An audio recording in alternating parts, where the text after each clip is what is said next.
ready for the start. They're off in the Breeders Cup Classic. Subsonic are digging in. Newgate surging. Here's the line. Newgate. Sierra Leone comes forward and wins the Toyota Bluegrass. Fierceness. Torpedo Alma in an absolutely dramatic conclusion. The champ is back. Forever Young. Sierra Leone is coming. These three coming down to the wire. Who's it going to be? Oh, it's the Usman Tensoro hits the front. Usman Tensoro wins the Dubai World Cup for Japan. He's made every yard so far. And City of Troy, what a great performance all the way in the city of York in the jumper. Absolutely spectacular. What more could you ask for?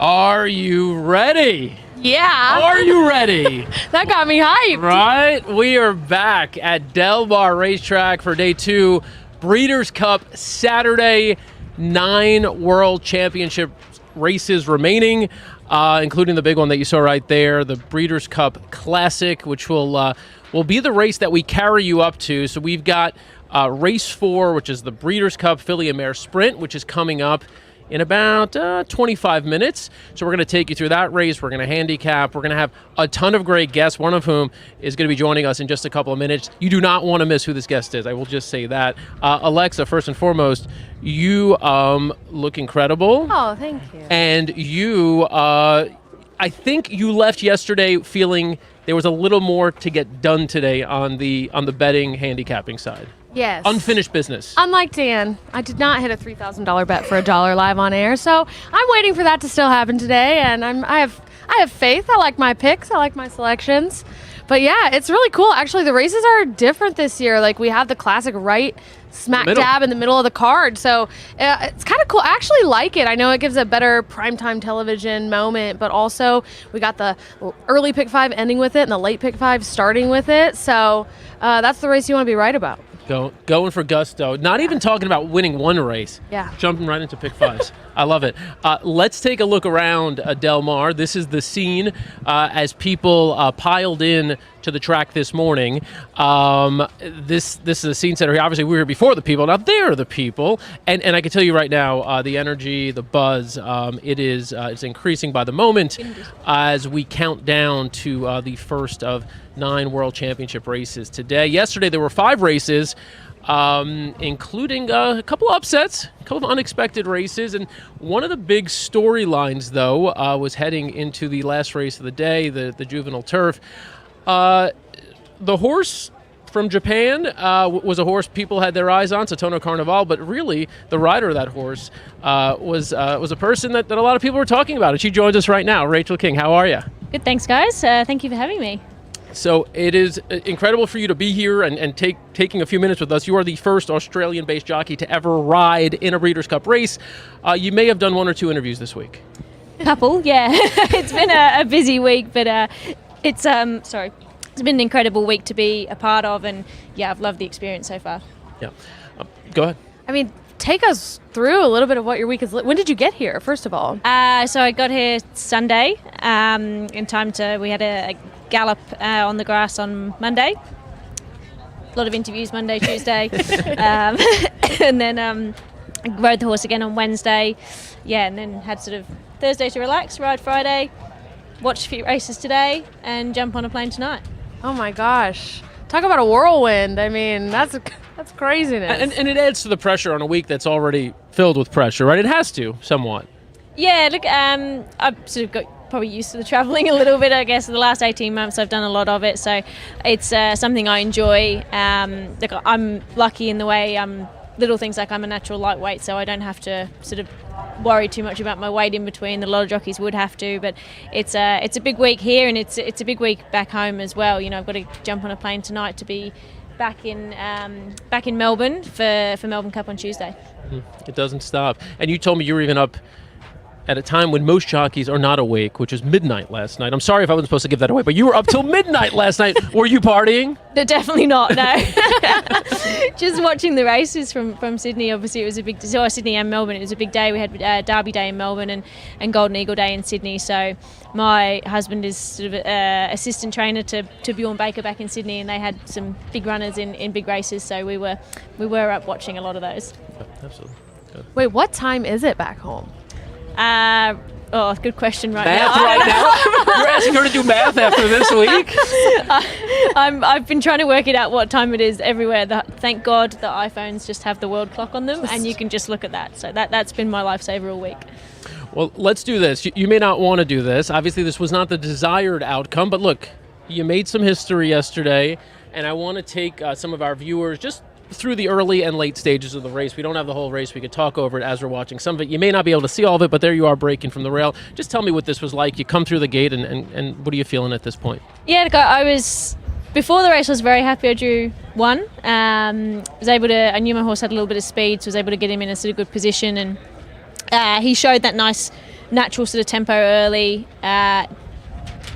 Probably from about halfway around the corner, I realised maybe gate one wasn't ideal. He's a big horse, and he just wasn't handling the corners very well. Really? And okay. just didn't have a lot of room, which, it's competitive racing.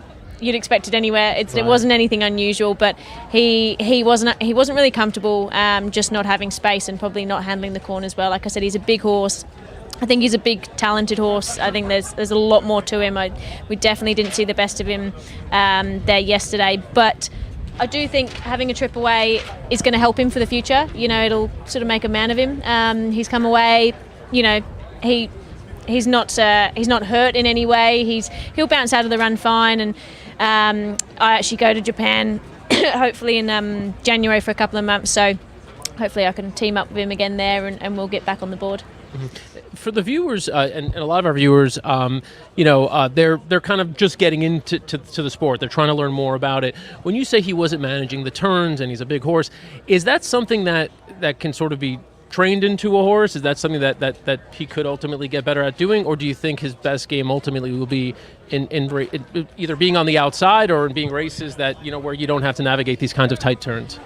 It's kind of unknown at the moment. Like he probably will get better. He is only 2. They're only babies. He's only had 2 starts before coming here. So he's very unexperienced compared to, I think, the majority of the field. They'd at least had 5 or 6 runs. So he will learn and probably get that a little bit more naturally balanced and handle corners better. But he might also, because of just the size and shape of him, he might be a horse that just prefers those bigger tracks and a little bit more room, which there aren't many tracks that are as tight as this. So he'll probably be fine at most other places.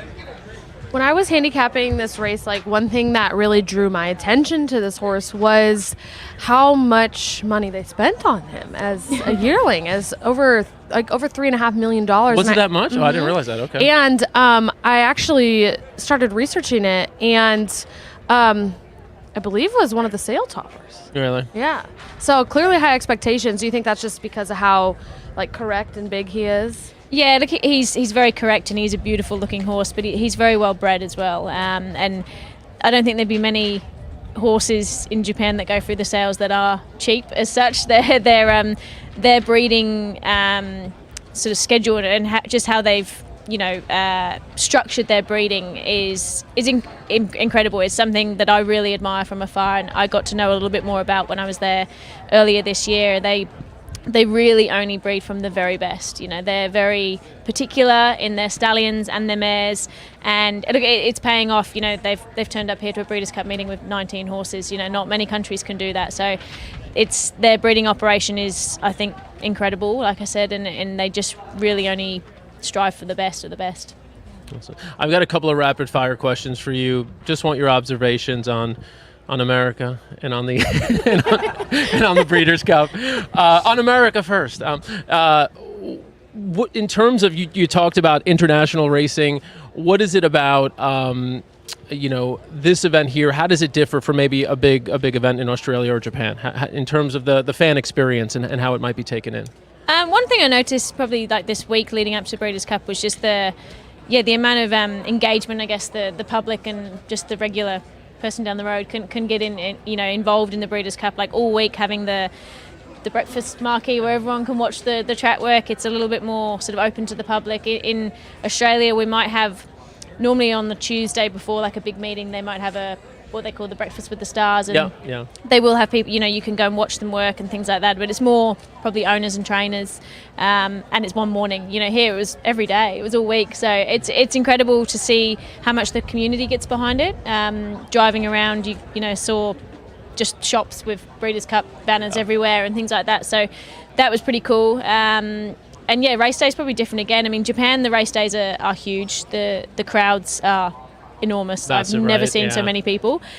They're just very, very passionate about it. And I was there in the middle of winter, and they were still there in the cold, didn't care, So, but it's great to see that. I didn't even realise the infield. But this was here. I didn't even know it was here until I came over. And that there's sand. There's a beach here. I know. I actually saw a photo of it yesterday, and I thought, where's that? Are they actually on the beach? I had no idea.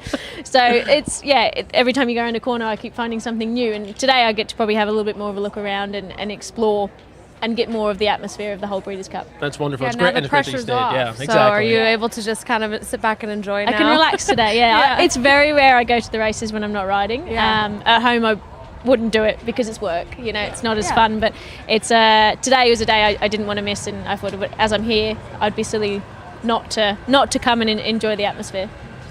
Since you mentioned the breakfast marquee, what is the best and worst thing you ate this week? I still can't get over just how big portions are in America.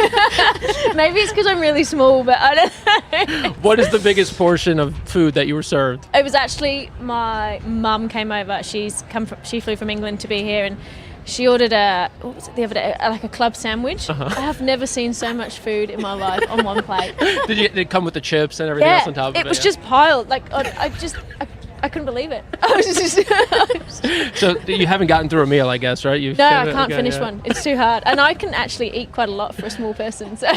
Oh my God. Okay, one serious question, or sort of serious, but not too serious. Obviously, you've come here to America. You've made history as the first Australian-based rider to ride in the Breeders' Cup.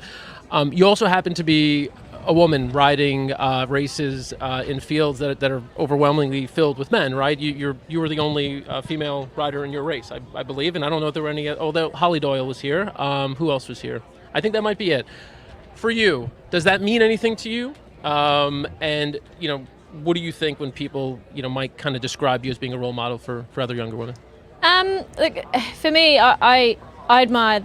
I think racing has a huge advantage in the way we're a sport that we compete on level terms, and it's probably not pushed enough that we do compete on level terms, and especially in Australia, I've noticed a big difference in the way the female jockeys are sort of approached in a way. We're just thought of as jockeys. It's very rare I'll actually be called a female jockey, which is something I'm quite proud of, and I know Holly's the same. I'm pretty sure I can speak for her in the way that we don't ever really think about it. Sometimes, obviously, after the race, you might have been the first female to win a certain race or something like that. And it's something to be proud of, and definitely something I wouldn't ignore afterwards, but it's not something that ever goes through my mind prior to the race. And on the kind of role model thing, does that not even enter your mind? Because you're like, hey, I'm just doing something that I'm just doing. This is my job. I'm just doing it. Yeah, it is just your job. I do like the fact that, I can be a role model for girls growing up, and I a big, pusher of trying to get more females into the sport and they realise that they can do it, and it's definitely possible. It just takes a bit of hard work, but it's no harder than anyone else. It's the same for everyone. So I love supporting, apprentices and any young females that want to come through into the sport. But I'm just kind of happy to sort of help, and it's nice to be thought of as a role model. Love that. All right, unless you have another question for her, we'll probably let her go about her day here soon. Yeah, you can just kick back and relax and enjoy. I mean, congratulations on, being here and what you've accomplished, and we'll keep watching what you continue to accomplish. Thank you. Thanks for having me, guys. Really so appreciate much. you. Thank you. All right, go get a cheeseburger with Sounds good. extra fries. Thank you. That's Rachel King, who, as she taps out, the person tapping in, you're not going to believe this, their last name? Also King. Another King. This is another King, from Rachel King to Laura King. Another Queen. And a queen. You're the queen. I'm the Queen. This is the other king coming in. How are you? Made it over. You're so busy, and you ran over. We had you wait for 10 minutes. Laura, by the way, for those who don't know, many years kind of associated with the Dubai Racing Club. You've seen her on TV, TV presenter. She's currently the managing editor at World Horse Racing. Laura, how the heck are you? I haven't seen you in a while. I feel like I should give you a hug, though. Give me a hug. It's been It's too that long. kind of vibes. By the way, Give me you a hug. guys have the spots. Give me a hug. Let's do hugging. Been Everything's too long. flying I haven't away. seen you in forever. How you doing? It's lovely Good to to see see you. you. And I got this is a excited great to see hat, you. by the way. This is a great hat. Thank you. Yeah, this is a spot. I love it over here. It's beachy. You've got drinks. You've got all sorts. You need a drink? Always. Right now we just have water. Do you want a water? That's not so exciting. No, this is great. I'm so happy. I love the Breeders' Cup. I absolutely love this meeting. You have to be careful what you say, but it's one of my favourites, let's say, in the world. Well, that's fair. So look, there are 9 Breeders' Cup races today. We are 13 minutes from the first Breeders' Cup race, which will be the Breeders' Cup Filly and Mare Sprint. Obviously, I want you on here mostly to tell me about which international contenders have the best shot, right? That's the question you get all the time. But have you looked at this race? Can we dig into this race a little bit? And if not, Alexa could kind of set this up for us. I actually have done quite a lot on this race Let's because hear it. I've been spending a little bit of time with the Judmont team, and there are 2 lovely fillies in here, Scylla and Pleasant, and both trainers have been realistic about their chances, should we say. Scylla obviously has a good chance. Pleasant, I think, has so much talent, but they've had a tricky time with her. And I'm a massive fan of Society. I love her. I think she's beautiful. I think she's so fast. So she's my pick. The upset of all time, it would be one of the Breeders' Cup's upset in the history would be Frost at Dawn. Is that a pick you're making? No, her trainer's very confident, and I love him for that. But come on, no, it can't happen. I don't know her trainer. I see William Knight. Is that who? He's a very, very good trainer. Yeah. He's very internationally thinking. Okay. She came to Dubai, and she really did so well over there. And she's both frosted, and she does go on the dirt. But as we all know, there's going on the dirt, and then there's taking on Americans on the dirt. There's 2 different things. Well, you mentioned Society, Scylla. Let's take a look back briefly at what happens what happened when they last hooked Money's up. gold at the top of the stretch.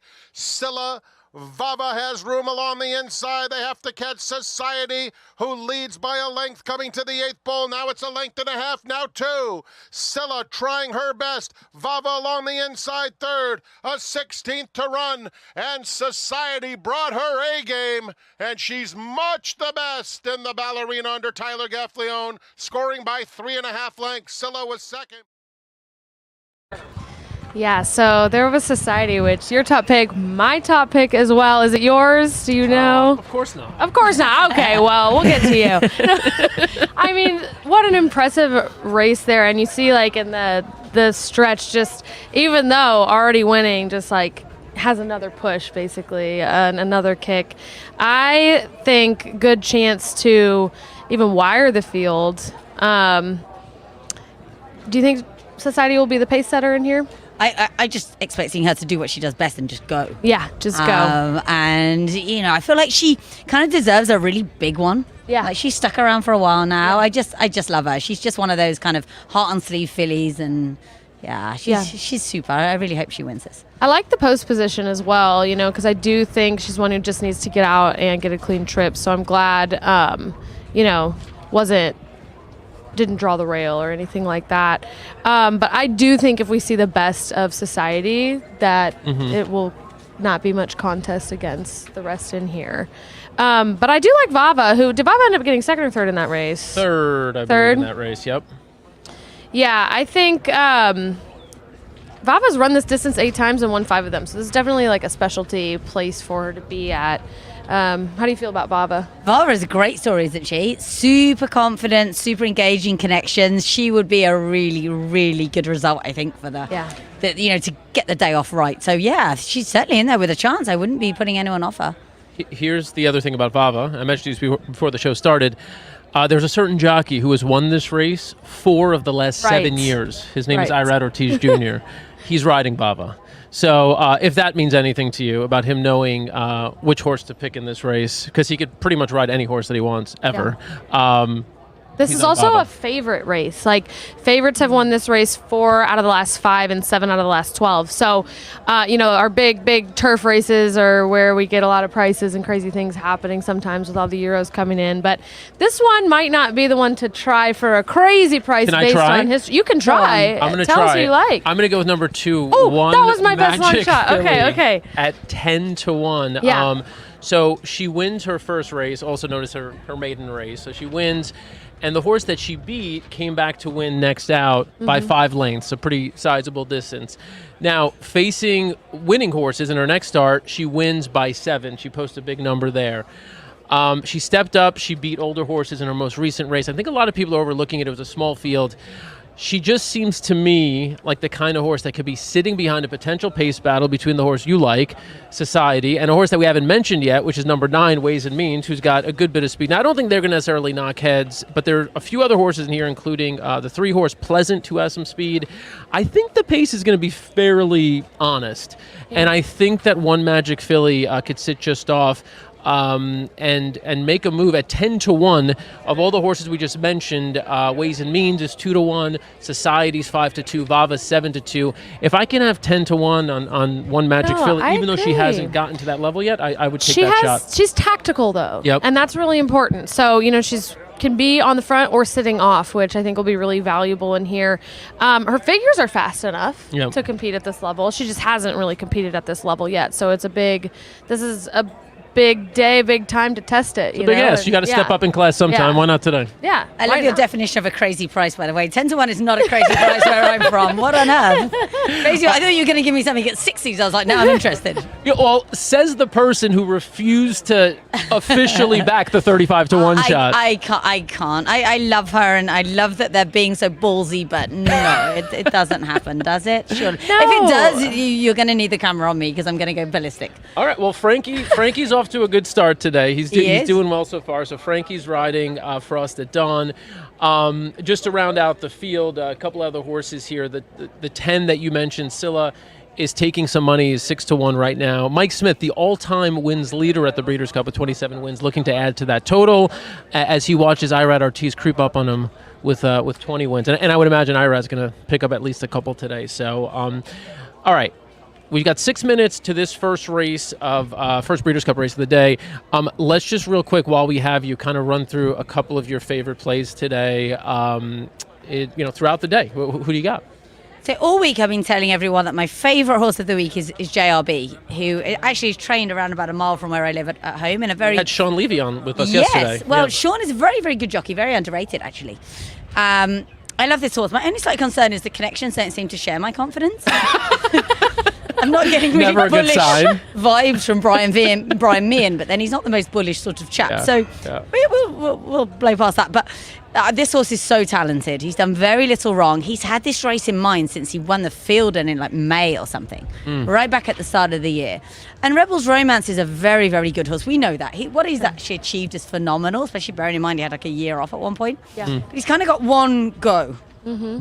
And William will have to commit at a certain point. I'm hoping JRB comes and mugs him. Okay. So I've been telling him telling anyone who will listen all week that this is my horse, so I can't desert him now, can I? No, and that's race 7, the Breeders' Cup The Turf. Turf. Number 5, JRB. There are a couple of other interesting horses in this race. I was high on Emily Upjohn, but then I'm high on Emily Upjohn. But then again, speaking of connections not being super excited, I mean, they're like, oh, it's her last race, whatever she does, she does. That's kind of the feel I got from them. But they could have put her in a different race. They chose to have her in here. So I think on form and getting firm ground, I think she's going to be great. But I really like her. She was second to the ARC winner, arguably with a different sort of ride. She might have won. She's very, very smart, but I don't know that she's the horse she was a couple of years ago. Okay. That's my concern with Emily Upjohn. A very well-respected trainer who doesn't train this horse described her as matronly earlier on this season. I really enjoyed as a quote. But Frankie's on board, and Frankie just has a way of changing scripts. Yeah. So I'm not brave enough to go against her, except that I am, because JRB just beats her. Yeah. My question for her is the distance, too, because she seemed to kind of be fading in the last few. So that's my question. But I really do like her, but matronly isn't what you want to hear about your super 4-star before they take That to was the a few track. months ago, and a few people this morning have said to me, "Oh, she's been looking so good this week." But I was a little bit surprised to see her as prominent as she was certainly in the international market. Yeah. Any I always struggle saying the name Shahryar or Shahryar. Shahryar. What do you think of that horse? He's a bit unlucky here last year, wasn't he? Yeah. Probably his last run. He's a cool horse. He's super popular. Yeah. He's obviously won a Shima Classic, possibly not the strongest Shima Classic we've had in recent years. I just think he's gonna be just under again. Okay. Third or fourth for him. He's had quite a few tries at the top table now. I just think he's going to find it a couple too strong. Okay. He has earned almost $10 million though, so he is the he's top not too bad. earner in the field. I mean, Good little career, yeah. good little career, and maybe go out with a bang here and at least pick up. I actually like him to pick up. Actually, in my exacta. Okay. I really like Rebels As Romance. like- I think Rebels Romance is going to be very, very tough. Yeah. I think you're right. I mean, he's had a beautiful prep. He ran a great race in the King George. He came here off the Price Run Europa run. They've used that before as a kind of bouncing off race to this. Charlie Appleby has some serious chances today. I'll be very surprised if he doesn't go home with a winner or probably two. Yeah.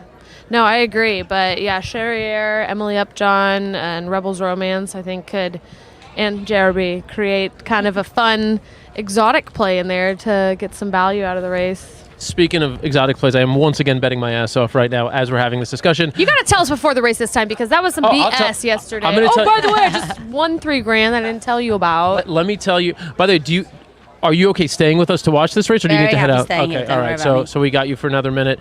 What I'm betting right now are mostly combinations, keying the 2, 1 Magic Filly with 4, 8, and 9. The 8 is a long shot I didn't mention, so that's one that you may want to look at. That's 17-1. Soul of an Angel, who's Soul a of an closer Angel. in here. So Yep. I think that could be a good makeup because there should be some pace to run at. Makes sense underneath, I think, entirely. I think so as well. And I played one ticket where I included Laura's Frost at Dawn because I will not be able to live with myself if that horse hits the board. Oh, come on, please. Come on, Frosty. That's what she's called to her friends. We're going to believe that that's just what you call her. So I think No. that's Abby Pierce, who rides the horse, she loves her. She calls her Frosty. All right. We'll take that. Well, now I need to make a bet. There you go. Well, while you're betting, Laura, any others that stand out to you today? Maybe a big price play that you think, hey, take. You've given us one here, but any other big price play the rest of the day? Izzy Vungu Vungu. Oh, wow, that was brave that you even Izzy said Vungu it. Vungu. Now, Mike de Kock, one of the best trainers ever from South Africa. He put the place on the map. He's here randomly because he loves a South African challenge. Obviously, Graham Motion trains the horse. Graham's fantastic. He is. Mike said this is the best horse to come out of South Africa since Shay Shay. Best sprinter to come out of South Africa since Shay Shay. Now, that is big words. That horse shouldn't be the price he is. And look, I'm not saying he's going to win. I know he won at Colonial last time. He's a good horse. He's with a good trainer. I think he can run a huge race at his odds. So yeah, he's one for me at a fancy price. I like that. That is a big price. All right. Well, I think we've asked you for as much as we can. What did you think of Lake Victoria? Yes, I mean obviously you were impressed, but what did you? Because I was like, she's got the rail. She's going to get a lot of pressure. She's going to get shuffled back. All of that happened, and then she still won. She's very Without good, even- isn't she? And I think I've been to her last three wins, and it seems like she hasn't really captured the public imagination yet. Like, she's so good. Yeah. And an interesting question came up in the post-race press conference yesterday, and someone said to Charlie, no, that would be odd. Someone said to Aidan O'Brien, the horse's trainer, is she better than the Colts? And he very quickly pointed out that he's had a couple of Grade 1 winners with Colts in the last couple of weeks. But I think she's kind of on that sort of playing field with them. It's whether she trains on. I mean, she's so good now. Right. So we'll find out in May. She goes right to the English 1,000 guineas, as far as we're aware. And it was I think the story of yesterday really that she overcame that adversity, and it just shows again what a well-oiled machine the whole Aidan O'Brien operation is. Yep. They are just about to load into the gate for the Filly and Mare Sprint. As we mentioned yesterday, the viewers here, if you were looking for the races themselves, we are not contractually allowed to show you the races. We can react to them, we can call them in real time, but we cannot actually show you the races. You can watch them. You could try NBC, Peacock, if you want to see the races, but keep us on, obviously, for all the handicapping and insights along the way. All right, so they're going into the gate. Do you want me to pull this up for you here? And Laura, we got to talk some World Horse Racing after this. You got to tell us more and our viewers more about what you guys do at World Horse Racing. I can do that, no problem. All right, so this is the. Here, I'm going to just pull it up so it's a little easier to track here. I'm going to pull it up here so it's all on one page. Okay. All right. This is going to be. Laura, have you ever called a race? Funnily enough, I have, yeah. You want to try it? Oh, I can have a go. I might be terrible. Here, it's right here. All right, so we're away. Frost at Dawn in stall 1, off to the right, a little bit jinxed coming out of the gate. Right at the back at this stage is Soul of an Angel, I think, right at the back of the field. Taking them along, though, as you would expect, is Society. Society in front for Tyler Gaffalione. The 2 Jubmont fillies tracking her, though, in the pink cap is Silla, just a little bit wider of the one on the rail, which is Pleasant, going along really nicely now for jockey Juan Hernandez. In behind those... Awesome others. One Magic filly in there. Assorted horses. Vava looks like is that Vava going backwards at the moment? Frost at Dawn on the rail, going okay at the moment. The one who's really struggling looks to me to be Soul Soul of an Angel right at the back. A little bit. Closer. It's the closer. He's starting to move. I'm worried about One Magic Filly. That's what I'm worried about. Philly's kind of boxed in, though. This isn't easy for them, is it? There's Society still up front, but no one's been given an easy lead now. Is that Ways and Means coming through? Yeah, Ways and Means coming through. It's hard work. On the outside is Come on, Silla. find some room with One Magic Filly. Oh, I think it could be Silla. Silla. Oh, they're bumping. They're battling. Get out with the 2. Silla and Pleasant. Oh, get out with this 2. Oh, look at the 8. Society. Look at the 8. The 8's going to come over the top. This long shot. Gosh. I bet the wrong long shot. From the back. I bet the wrong long shot. No. I included it, but I don't think I had second. Oh. Wait, who got second? Oh, that was brutal. I bet the wrong long shot. I had the 8 on top of my try. Wow, that was a with race the of changing 8-9. fortune. She was tailed off for most of it, wasn't she? 20 to Either 1. that or I completely called the wrong horse. Who? No, that's Soul of an Angel. Now, who finished second? Because the Soul of an Angel wins at 19 to 1. Think Pleasant, but I'm not sure. So I had the 8 over the 6. Over I have the 8 over the 2, 9 4, for an 8, 9. exact. So you need the 6 in second? I don't think I did get it, though. Oh, my God. So if Pleasant came second at 14 to 1, yeah, this price is going to be insane. So 8 Soul of an Angel wins. At 19 we'll wait for the photo on who finished second, third, and fourth. I am really impressed, actually, by Society's run there. I mean, really, still kept coming, though. Yeah, She was brave. Yeah, they were tired up front. They'd gone fast. really They were. pressured each other, and we talked about looking for a horse who could sit off a little bit.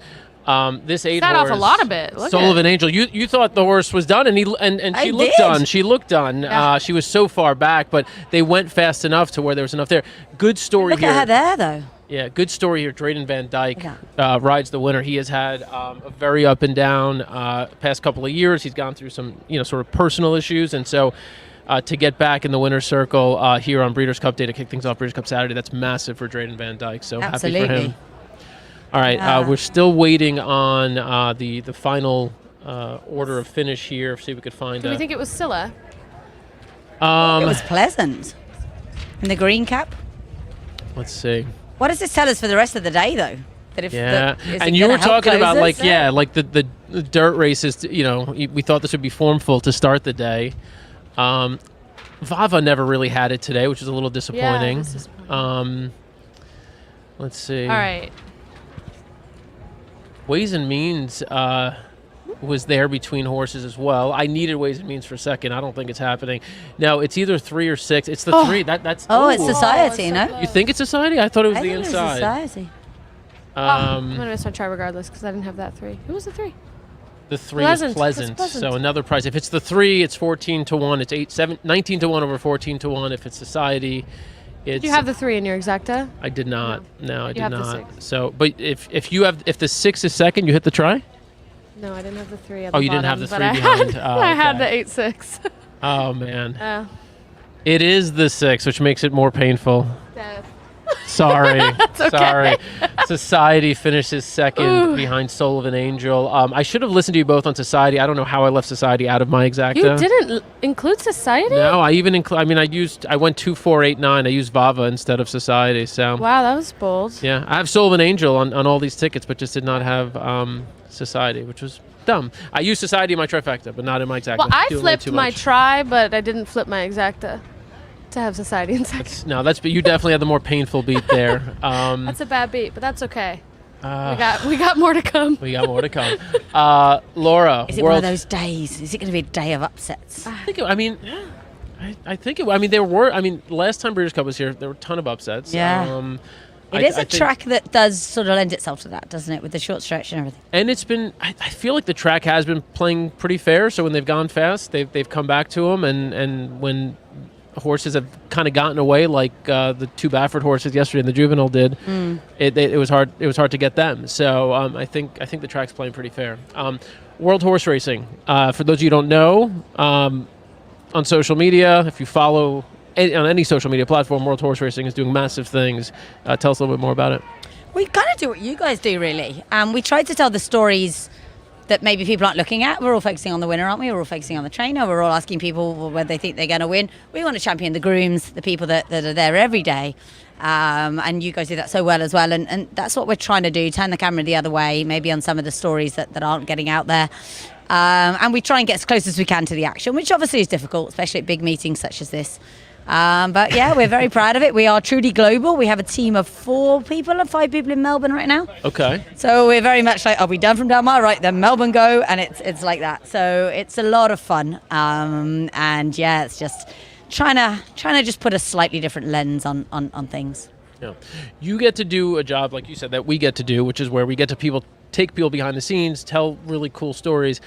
And I can't tell you how often people are like, oh my God, you have the greatest job in the world. And honestly, I think I do. And I know that there are a lot of people who, really enjoy working with us because we are here to shine a positive spotlight on the sport. And you don't really have to try that hard. Like, the stories are all over the place. That's why I love America, because people over here are generally pretty happy to tell you their stories, whereas in England we don't like talking to people. We're incredibly standoffish, and I'll be the first to admit that. A bigger commentary on it. Yeah, it's kind of hard work. But look, we have had some great stories this year with some of the grooms in England and things like that. But yeah, it's a job that takes us around the world. Breeders' Cup is very much a focus for us. So is Royal Ascot, so is Goodwood, so is Melbourne, so is Hong Kong. So they're the big meetings for us, but we try and get to as many places as we can. Yeah.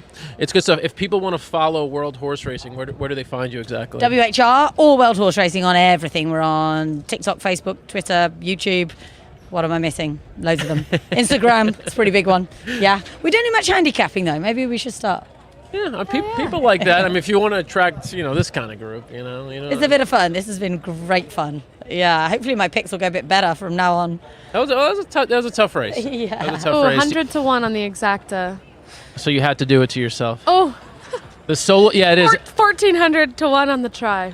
Yeah, that was a miss. And in a short field. But you know what? I would never have included Pleasant, so I can't really. Yeah, unless you went like all in the last spot. Which I don't do that like you. Yeah, I like doing that occasionally, especially if I've got a long shot on top. I'm like, well, let's get, because I can't have the first 2 and then miss, a 50 to 1 in third, which is, What just happened.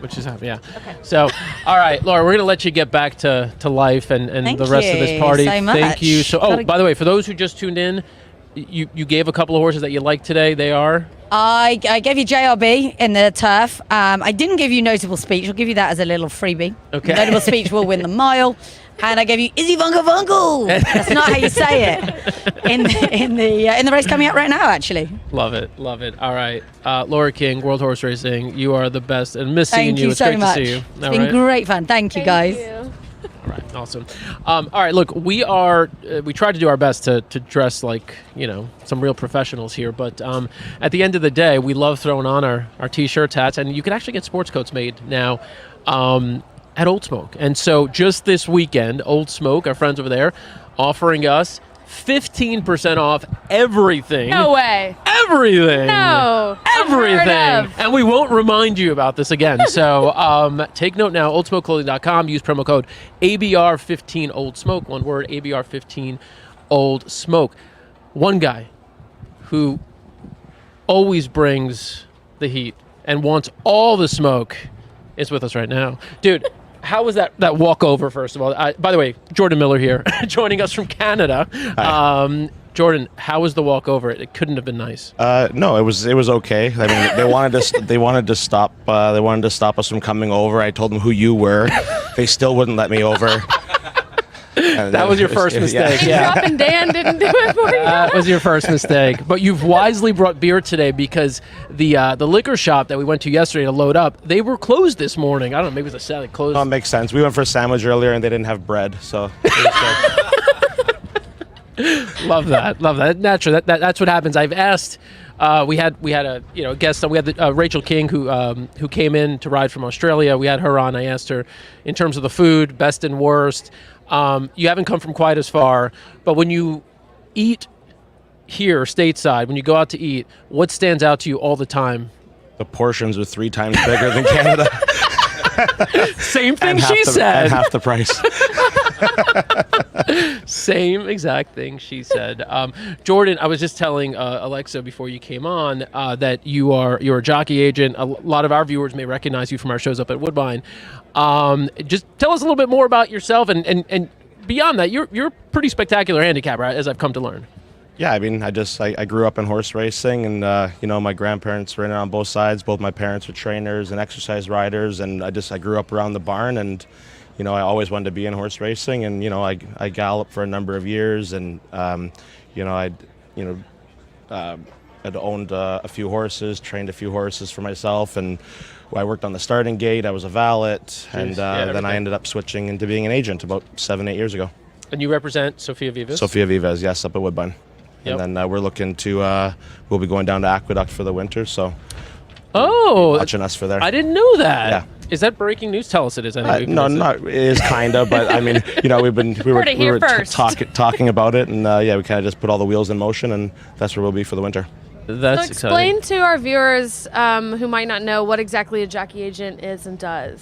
Basically, I'm just the go-between for trying to just negotiate with the trainers and owners and try to figure out which horses that I want to put my jockey on that have the best chance, and I just approach them and try to persuade them to use my jockey. What methods of persuasion? I'll keep that between me and the owners and trainers. Oh my God! No, but it's like it's an art form, right? I mean, because you have to know. It's a lot of juggling. It's a lot of homework, a lot of numbers, and it's just a giant PR game that just never stops. Yep. Well, you never stop when it comes to handicapping. I've seen you spot horses that I would have never even dreamed of finding. There are 8 Breeders' Cup races left. You'll be with us for a little while here as we head into the Breeders' Cup Turf Sprint. There's currently 27 minutes until that race. I like a horse there. I'm seeing 3 to 5. I don't even really need to look at who the horse is. We know that's going to be Cogburn in this race. Yeah. 3 to 5 in a 12-horse race on a weekend where we've already seen big prices come in. The only real favorite to kind of dominate was Lake Victoria, who we knew was a standout. Cogburn, a really nice horse. If I know you, Jordan, you're not. You're going to look for a creative way to probably make some money this race. To be honest with you, he is definitely the horse to beat. I mean, it's all the break. To me, if this horse makes it to the lead, it's game over.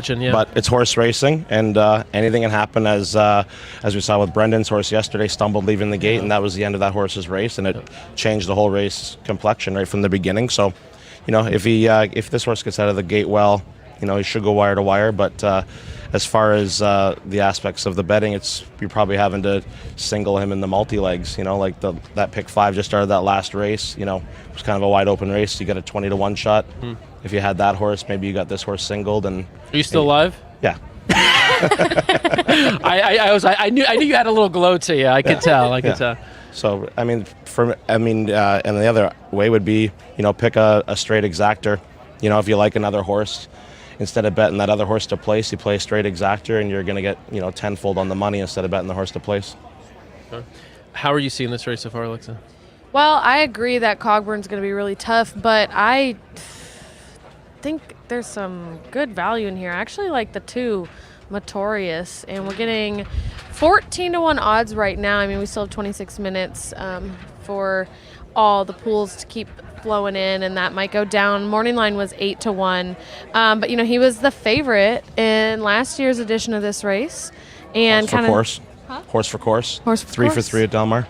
Yeah, and in that race, he got caught in traffic and got like super boxed in, and was only 1.5 lengths behind the winner No Balls. So, it's not like he had a terrible performance or anything. And when you get boxed in on, a short race like this, it's just the brakes. But I think he slays at Del Mar, like you said. This is his place. The juvenile He's in sprint, good form. The juvenile turf sprint came from way off the pace yesterday.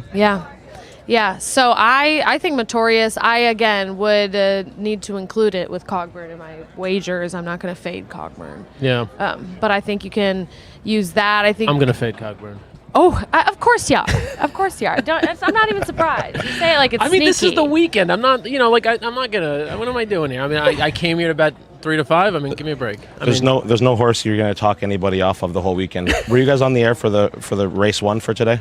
No, we weren't. No. Did you watch? No, what happened? The race? No. There was a horse that had been off for 18 months, 7-year-old at multiple breaks, only like 6 races in his life. Won? And win easy. Oh my God. 30-1. Really? Yeah. So this is the kind of weekend where you can't argue anybody off of any selection. No, I'll never talk you off of a long shot. Absolutely. Right. Well, another one I like those, the 6 Star of Mystery. Right, that's my top pick. That's your top pick. Okay. Yeah. Well, kind of a bummer. You're getting 5-1 right now instead of the morning line at 10-1. So it seems like more than you are onto it. Yeah, I mean, look, I'm just going to show you a replay of this horse's last race. I want you to hear a call of where this horse is as they turn for home, and you could just hear it in the track announcer's voice, too. Future is now third toward the inside. Elm Drive, fourth on the outside, 5 lengths off the lead. They turn for home. Star of Mystery is last off the far turn. Stone Silent chased by Future is now, who comes to the outside. Future is now coming after Stone Silent. The final furlong, Pandora's Gift goes to third, and then Pipsy is fourth. Future is now has the lead in deep stretch. It is Future is now in front. Future is home in front. So the horse who wins that race was, obviously not taking nearly as much pressure, and that they weren't going nearly as fast as I think they're going to be going today. Cogburn obviously is a superior horse and could probably sustain a lot of pressure and should be fine. I don't think he's going to completely fade out of the picture, but that close right there, this is one of my best bets of the day, Star of Mystery. Does it not worry you that cutting back from 5.5 to 5? I mean, it does. It does a little bit. I just think the pace will be so healthy and so fast. I took notes here on all the horses who have speed and who I thought could press. I think we're going to have a scenario in which, and 5, look, horses, I mean, they're not going to fully back up, right? But I do think that there's going to be an opportunity for a horse to come from off the pace. And I think in terms of closing kick, that's one who visually, at least, the closing kick there was just too much for me not to take notice. So yeah, look, the cutback is not ideal. But if they're going 6 or 7, right? Like, I don't know if they're going that fast. So it's one of those things where I think they're probably going even faster up front because it's 5. Have you taken a run at pronouncing the name of the 10 horse yet? Okay. Oh, is that the one that Laura did? Yeah, I can't do that. She did it. She did it with a confidence, and I think you have to. Guvungu, isi vungu. You have to say it and just own it. You say it. No, thank you.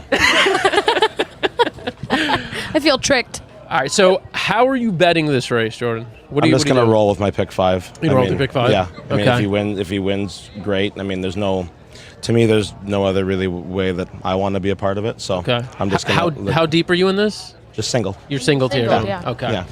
Yeah. It was just a single him, and took 2 in the next, and then a little bit deeper in the last 2. Okay. You got a good start to it. 20-1. Yeah. I mean, that's. Heyo. Yeah, you're in decent shape. Let's not knock on wood. All right. Throughout the card, as you look through the rest of the card for the viewers watching, is there a horse, 2 horses, 3 horses you got your eyes on that they should absolutely jump on? Well, with the scratches and the distaff, I'm kind of been intrigued by Candied. I mean, draws the fence. There's no real speed in the race. Blinkers on. You know, Torpedo Anna, she doesn't want the lead, but she'll be forwardly placed. I can see a scenario where that IRAD puts that horse on the lead, and there's not a ton of pressure. I'm hoping that doesn't happen. I'll tell you why. Because I really like Alice Verite, who has speed. Okay. And so I was hoping that Alice Verite would be the horse that sneaks away. Yeah. I mean, it could. I just, you know, just leaning on the North America speed versus the overseas speed, and just, you know, those connections. You know, Todd's not gonna put blinkers on a horse, I don't think, without a goal in mind. True. And then I think drawing the fence, and then 3 more scratches, kind of. I don't know. It was just an idea. I like it. Let's be honest. Anna's going to be 2 to 5. 2 to 5 probably. Somewhere in that ballpark. Yeah. So I was thinking 3 to 5, but still, not much higher than that. Yeah, exactly. So I mean, that's a little bit of value where, if even though Candide's 15 to 1 morning line, if it happens to win in a multi-leg wager, she plays like 40 to 1. Yeah. You know what I mean? Because I don't know if we're gonna. You think we'll keep those odds on Candide though? No, but it'll play like that in the multis. You know what I mean? Because I would think a lot of people are singling. Obviously, people are going to single Anna. If they go from there, they're going to go to Raging Sea. It takes a while to work your way down, unless you really like Candide. It takes a while to get down to her. Candide's my 3rd pick in that one, behind Anna and Raging Sea. So Alice Verite for you? Actually, that would be my 4th pick. Is that right? So, okay. All right. So not too crazy off. Mm-hmm. But I don't know, the Japanese contingent. Really it's early. It's 5 races in. We're not gonna completely write. Never raced on dirt. Oh, I mean, I'm okay with that. You're okay with that? Yeah, okay. I am. What about the Classic? That's a good question. I'm pretty I stated my Classic pick yesterday. What was that? With Ushba Tesoro. Okay. Yeah. Yeah. So where are you? I'm gonna go a little value. I'm gonna try for Arthur's Ride. Arthur's Ride. You know, you like speed. Yeah, for that race, for that race especially. I mean, going back years, normally it's the forwardly placed horses that do win that race, and you know he'd win that very impressive 2 starts back. That last race, you know, he came back kind of quicker. Mm-hmm. I know the connections had said that they were either going to go in that race or wait for another run and run quicker back from there to the Breeders' Cup. Mm-hmm. But instead, he came out of his big win at Saratoga. There was 1 more race at Saratoga for him, so they went back quicker that way and gave more time training into this one. Yep. And also that day, Highland Falls jumped on him early, right? Pressure, yep. So put the pressure to him early, which obviously he didn't like.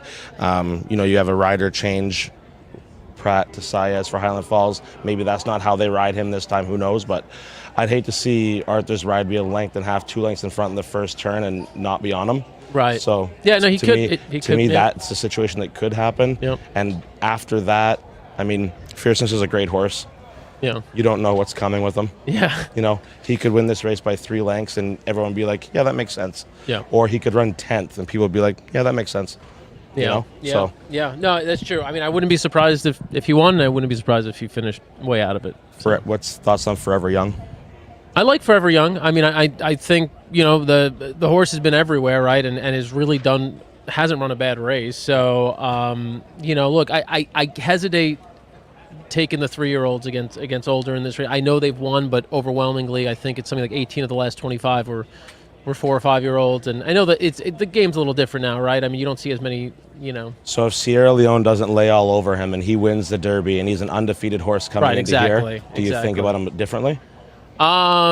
Yeah, because I think you have to be almost a generational talent as a 3-year-old twin, like American Pharoah, you know, Arrogate. Those are the horses that could win the Classic. You know, well, Arrogate may have been older. Either? Yeah, what's that? You don't like Fierceness either? I mean, I think Fierceness will be in the mix. You know, like I just think like to actually win the race as a 3-year-old, you've got to be pretty special. I think Fierceness is pretty special. I think Forever Young's pretty special, but they have to prove that they're they need to sort of cement themselves here. There are enough questions there, and I feel like this field is pretty deep. Like this field feels feels like one of the best Classic fields we've had in a long time. I agree. And controversial opinion. Let's hear it. I'm really high on Next. I know I've said this. I really like Next. You got it. Yeah. I like City of Troy. as well. I mean, that's probably my favorite to win, but for a price horse, I'm a fan of Next. I think that horse is just a rocket. Yeah. I mean, like a rocket, and we have not seen the ceiling of this horse yet by any means, I don't think. And I bet it last year, or no, not last year, 2 years ago at Keeneland on the undercard of the Breeders' Cup. And it was my best bet of the whole weekend. Right. We won it like 5 or 6 to 1, and we've never seen those odds again until probably today. I think morning line was like 10 to 1. Yeah. I think he'll be longer than morning that. line 8 to 1, and I think it's going to go off long. And I think it's 20 to 1 in my mind, at least. Yeah. I think whenever you get they the fanfare money, ask him, whenever they ask him to rise to the occasion, he just does. Yep. And so I know that some of those fractions of the races he's had haven't been, they've been maybe a little bit easy, but I still think. And you can argue that he's a very fresh horse because they haven't gone to the bottom of the tank. Hasn't once. been asked ever. Not once. Ever. I mean, the he's literally last gone races, out. he's won by like 22 lengths, 25 lengths, 11 lengths. Every single race this year. He just goes. He just goes. I mean, that's the thing. Like, if he wins, if he wins, sort of handily somehow, like, people are going to be like, why the hell did we overthink this? This horse has won like his last 7 races by combined 91 lengths. How many times do you see horses cutting back in distance by a quarter mile to run in the Classic? Normally it's, do they get the mile and a quarter? And we're all like overanalyzing this, and this horse is like so fit You and, are. and He's so unchallenged. fit and unchallenged. I don't. I say Next, and they're like, really? And I'm like, what is it? Yep. No, like I want to see a celebration from you. I would be your horse. I could just see you just letting it, like just exploding. Like that would be like. I would, because I've touted it so much too. No, I love it. Jordan, we've got a couple of guests on deck. We're gonna bring them on here in a second. Awesome. Before we let you go, any other horses you're holding in your back pocket? If anything, it'd be Cinderella's Dream. Okay, I like that. I like that call a lot. If anything, she was very highly regarded when she came over. Both the races were very impressive. Nice post. She's going to save ground. Just if you find a little bit of a trip, I think that's the best horse in that race for sure. Well, thank you for breaking the news about Sofia Vivas moving to New York. We love that, that you broke it here with us. Sounds good. And thanks for not helping me get over here anyway.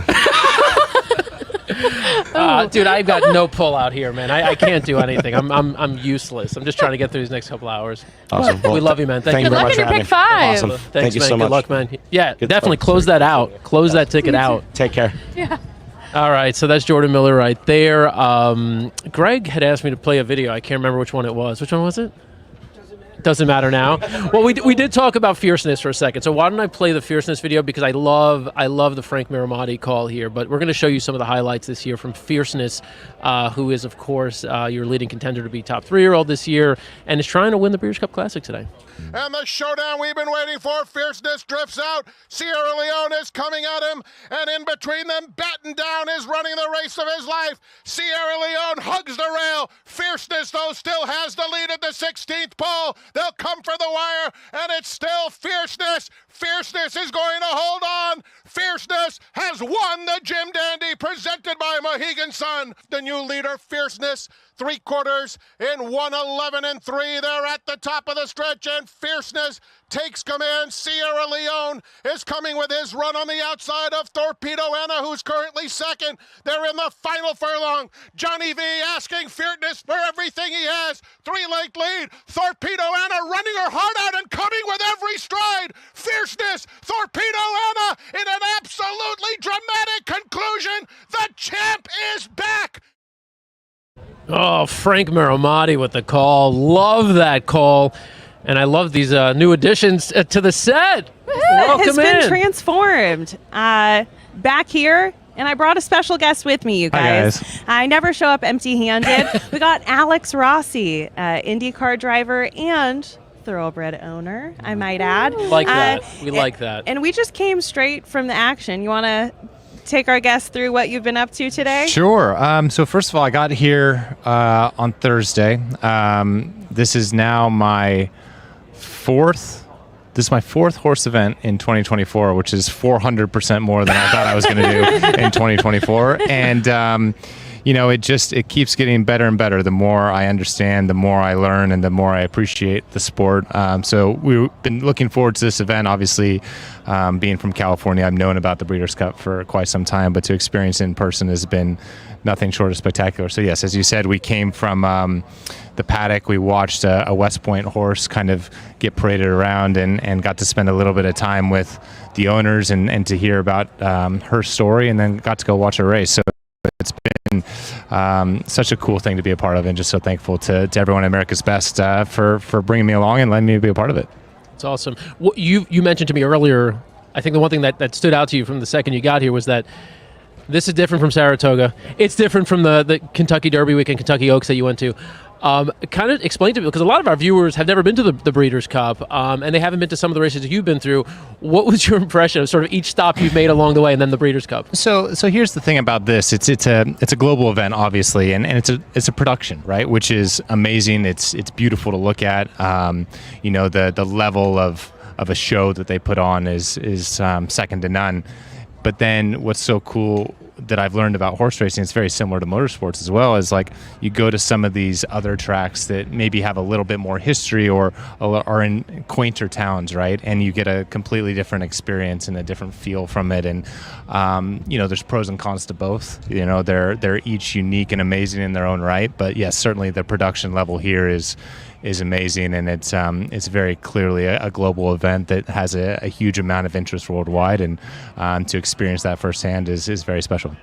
And the last time that you were at a horse race, I believe, was your own. It was, yeah. When was that, and how did it go? So that was actually like 2 days after my birthday, so end of September. It was in Churchill. We went to an IU football game. Indiana University Hoosiers are good at football now, which is wild to say. And then we drove south to Louisville. And let me tell you, I was more nervous in the 30 minutes leading up to that than I am before my own races. Like, there's wow. nothing like it, is there? It's unbelievable. It's like, I met this animal once, right? And like, it was in passing sort of thing. And you're just so like entrenched and committed to their success and well-being. And he finished third. It was a night race. It was muddy. He was on the rail, so there was a lot of things that were kind of stacked against him as a first time race for him. And he did amazing. Finished third, and he's actually racing again here in 2 weeks, November 16th, back at Churchill. I will be there, and very excited about it. Yeah. Nice. So everyone, that's Castle Run. He's trained by Cherie DeVoe. And over the summer at Saratoga, you got to meet him. Yeah. You got to hang with Cherie. He also got to meet Irad. Did. And Cherie and Irad were the team that saddled up West Point's horse Vava. Again, not the outcome that you would hope for, but still making it to this stage is an accomplishment in and of itself. 100%. And to meet some of the major players in this industry and to kind of have that connection for them. So many sports fans, right, want to have something that they can cheer for, that they can relate to, right? It's either a friend of a friend or someone they met once or whatever. And so to have that so early on, and kind of my love and passion for horse racing as it's developed is very cool. And I feel pretty lucky to be able to have those people that cheer for. It's so different. Like, it's like owning your own sports team. Which normal people can't do that, like most people can't. But owning a racehorse, just the like pride and, excitement 100%. And joy that you have with your own horse is just, I think that's one thing that makes racing so special that people don't even see. For sure. And so like I've actually brought some friends along to some various events that I've come to, and they are now just as passionate about it as I am, right? So it's one of them standing behind the camera over there. So we all love it. We all have introduced our own respective families to it. Like I brought my father here and his wife for his birthday, which was yesterday. So he's now seeing a horse race for his first time. So everyone that I can convince to come out, I'm trying to share my excitement for it. That's awesome. Yeah, we absolutely love that. Yeah. You've like thrown yourself into it, and that's the thing. Like, we. America's Best Racing, I think we've been lucky this year in partnering with you and like Heather McMahon, who who's out there, who'll be on the show actually in a little bit, but Griffin Johnson, who also, like, you can tell when someone is drawn to the horse and is drawn to sort of the, like, if you're in it for just a day at the races having a drink, that's fine too, but in terms of I think we wanted to work with people who would like really throw themselves into it fully. And like, I can't thank you enough personally for really the way you've done that. And Dan brings up a good point. I believe that today was the first time that you got to meet a lot of other fellow owners. It was, yeah. So we all kind of came together this morning, and I had known Lindsay Zarniak for quite some time because came from the same sort of world. Yeah. But yes, certainly to meet Heather and Griffin has been very cool. And I asked them, so like, how did you get involved, and like, what's your experience been? And it's the same answer. They're like, I had no idea. This is the coolest thing I've ever been a part of. I love it, and I so hope to come to more. So it's something that I think appeals to a wide variety of people, right? Because it's ultimately all things that we love. Like, I think every human being loves animals, right? You love competition. You love being able to be a part of the action and to be up close to it. And horse racing kind of ticks all of those boxes. So not to mention, you come to a facility like this in Southern California in November and it's 69 degrees and sunny. It's pretty awesome. So you've gotten like hooked on the ownership side and the spectator side. How about the handicapping and betting side? Has that very bad? Very bad. Not good. I need a lot of help. We actually tried to all right. It's like in the beginning you're like, oh, I like that name, right? Or that horse has had past success or whatever, right? I'll tell you, I'm going to admit this, and it's pretty embarrassing. But like, I used to drive. The team that I drove for in IndyCar was Arrow McLaren, so it was orange papaya-ish colors. And so the very first time we went to a race in Keeneland in like March, I was like, oh my God, that horse is 7 and it's the same color as my car. I'm definitely betting on that horse. Such a rarity. Right, like that's it, right? Had no idea that 7's always orange. So I learned that now. But handicapping's very bad. I think I'm at a net loss in my betting career, but that's okay. We're still gonna keep trying. Exactly. Lots of time today. Not gonna quit. One of his guests at Saratoga on Whitney Day bet on Arthur's ride because of the name. Won a lot of money. Same name as his dog, same color as his dog, and they were like, that's the horse. And I was like, that's a dumb reason. They were correct. And that was the qualifying race for Arthur to actually come to the Classic. So it's amazing that happened. Does that mean that's who you're cheering for? I mean, we're a couple minutes away from the Turf Sprint, but before we let you go, we got to know what your Classic decision is. So Arthur's ride is top of the list for our whole group. I've been a big fan of Fierceness really ever since, he came onto the scene in the Derby and everything. I love that horse and his story. And so those are kind of my 2 picks. Don't take my word for it as I explained. It's not very good, but you're due. Yes, exactly. You're due. Hopefully it's that one. Before we do let you go, though, we do have a lot of your fans, watching the show. So where are you at? How's the thumb, first of all? Thumb's great, man. It works. It's a little swollen. It's a little fatter than the other one, but she's good to go. And so what's the outlook, I guess, as we head into the end of the year and early in 25 for you? Yeah, so the season's over. I switched teams this off season, so I'm still driving for Chevrolet. So that's kind of the main thing in our industry is, you get tied to a manufacturer, and then kind of regardless of the team that you drive for, you kind of want to stay with that one manufacturer. Okay. So I'm staying with Chevrolet, and so the team I'm driving for is Ed Carpenter Racing. A huge amount of success at the Indy 500 and the Speedway. So looking forward to that journey. It's a new project, but one I'm very looking forward to. There's a new ownership group. Splenda, as we all are familiar with that brand, is big user. Yeah. So those little yellow packets, those are big fan of those. So if they send you like 30 million packets, please share some. Yeah, right. Check this out. So I'll end on this fact. They make enough of those little yellow packets every single year to go to the moon and back. No way. That's awesome. You stacked them on top of each other a long way. What a technical question. That isn't really. I always assume. Are they going hot dog or hamburger or like a stack? I will clarify that next time I see you. I'll give you the answer. Alex Rossi, thank you for taking a few minutes. Enjoy the rest of your Breeders' Cup, and thanks again for everything you've done this year. Thanks for having me here. It's amazing. Awesome. Thanks, Alex. All right, 2 minutes. Horse race.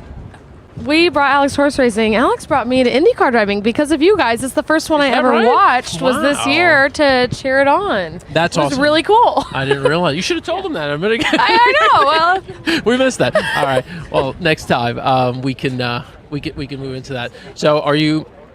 I think you may want to come on. So this is our next guest. He's gonna have a seat with us here. Hello. We're getting you on a couple minutes early, right? That's fine. All right, have a seat. Come along. Do you mind watching the Breeders' Cup Turf Sprint with us? No, I was wondering if I could. Yeah, please do. Grab the mic for when we start firing a million questions at you. This is Tom Robbins, the executive director of the Breeders' Cup selection panel, amongst many other things and responsibilities you have in this sport and that you've had over the years. So thank you for taking some time with us today. Sure. Yeah, my real job is actually here, so I'm very, very lucky to work here year-round. We did. You know, we kind of framed it within the Breeders' Cup thing, but you are based at Del Mar, and you work here. This is your Okay. All right. So.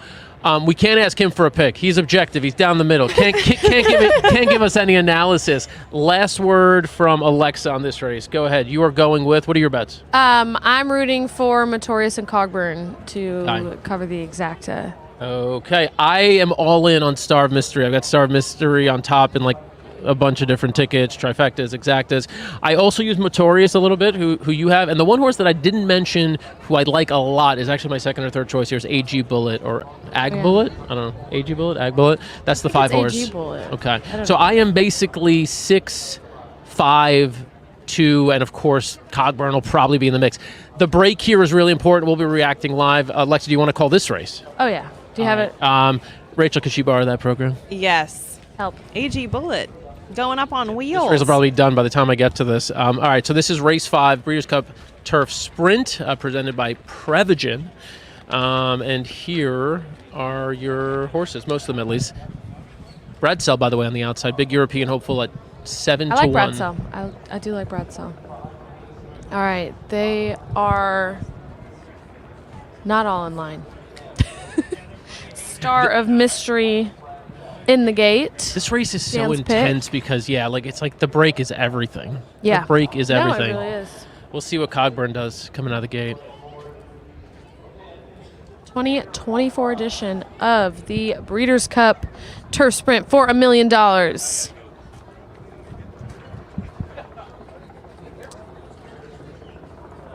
can't tell if someone's being a little fractious in the gate. It's the one. Yeah. Believing. Oh. I think. All right. Well, we've got the best person here to tell us what's going on. Tom, what's going on in a situation like this? A horse is acting up? I couldn't exactly tell, but it looked like a horse blew back out of the gate. Now, we've got a number of veterinarians present that will make sure the horse is okay, but if the horse actually went down, it's an automatic scratch. Automatically out. If it's his shoulder or any other part of the, other than the legs, that horse is going to be withdrawn. I was on a call this week where some of the folks from the Breeders' Cup kind of went through some of the new protocols that are in place and have been put in place in the past few years. It's absolutely spectacular. Everything from not only just pre-race screening, but the out-of-competition testing that goes on months in advance. Like, this thing has been taken to another level, and I think people may not know this. They may not realize what goes into a big race day, but really all race days in terms of making sure that these horses are safe. And are they saying that they're scratched because they've unloaded everybody? So there is a scratch. They scratch on the number one Believing for trainer George Bowie. Okay, so we Ryan Moore. We don't know exactly what happened, but I think to the point we were making a minute ago, there will be no chances taken. If there's anything even resembling an issue, if the horse acted up, may have potentially knocked into something, whatever. Not taking any chances. That's correct. Yeah, no, absolutely. And you're right, it's ramped up a lot in the last several years, and for good reason. And I think we've seen a major difference, not just in California, where we had some issues 5 years ago, but all over the country. Yep. Good reason, but such a shame, too, for the connections. Yeah, that is to heartbreaking get here and them, get all the way in the gate and then to have that happen. Just be like literally soul-wrenching. Yeah. Especially the international connections coming over. That's tough. That's really tough. But hopefully everything okay with the horse and live to It looks like Believing time. is still spirited, cantering along with an outrider pony. It's like, I'm ready. I'm ready to rock and roll. No, I'm sure she's upset. She would like to be back in the gate, but not going to happen today. Wow. Okay, we have people watching from Japan. How about that? Well, hello. From Amazing. Hello, Japan. Thanks for joining us from all the way abroad. Arigato? Yeah. Oh, there you go. And it's Wow. early. It's 4:45 in the morning. All right. Well, Wow. the I would action. love to know what they're up to. Did you wake up just to watch the races? Just to watch us. I thought you were going to say. Oh, okay. Yes. But hey, there are still 8 Breeders' Cup races left, so you have plenty of time. Grab that coffee and settle in for a good morning. They Tom. like the hat. Oh, do they like the hat, or are they making fun of Look that? at that hat. Look at that hat. All right, I we'll would take say it. that that's a but positive now it could be thing. either one of our hats. No, We you all guys. got hats. I love this. We're encapsulated in dapper fashion. Trying to today protect here. my bald head. Oh, there we go. From the And that's what people elements. don't. So a lot of people think that us hat wearers are like some snobbish, obnoxious people. It's like, no, we just have no hair to show off. That's why we're wearing these hats. Like we're not trying to look cool. Go to this one too. So, Seamus thought that the one was actually he going liked to Ryan win. more. So Yeah, this he was thought someone there'd who be was believing in Ryan more before the scratch. No. Okay. All right. Well, Tom, while we've got you here, we've got a couple of minutes now, as there's a little bit of delay before the horses get reloaded. Tell us what you do. It's really within the context of Breeders' Cup, because it's really fascinating. People might wonder, how do these horses get here? Who decides how they get here? So the structure of the Breeders' Cup program pretty much allows for half the field to be included through points and through challenge race wins, win and you're in races throughout the year. And then I serve as a moderator for a panel of 9 people, and these are 9 racing secretaries, 5 of which reside in the United States and Canada, and 4 international, what they call handicappers, that assign ratings to horses as we do in the U.S. But ratings across the world are a little bit different than what we do in American racing. So the 9 people are essentially responsible for selecting the remaining horses, and in this particular race, we only allowed 12 runners. Okay. So 6 were put in by challenge wins and or points through graded stakes races throughout the year. And then thank you. You're welcome. I'm making a paperweight. Then the other 6 are determined by these individuals. That's interesting. And it's a day-long process. Is it 50-50 for all the races like that? Is Yes. it split? Yeah. Okay, interesting. Yeah. Interesting. So it's fascinating. So like, I mean, this isn't simply a matter of like whatever horse earned the most money or anything like that. No, it's not that simple. And Okay. we took, there were 10 out of the 14 races that had to have decisions made that were oversubscribed. Okay. So it's a That's when it gets lengthy challenging. process, Yeah.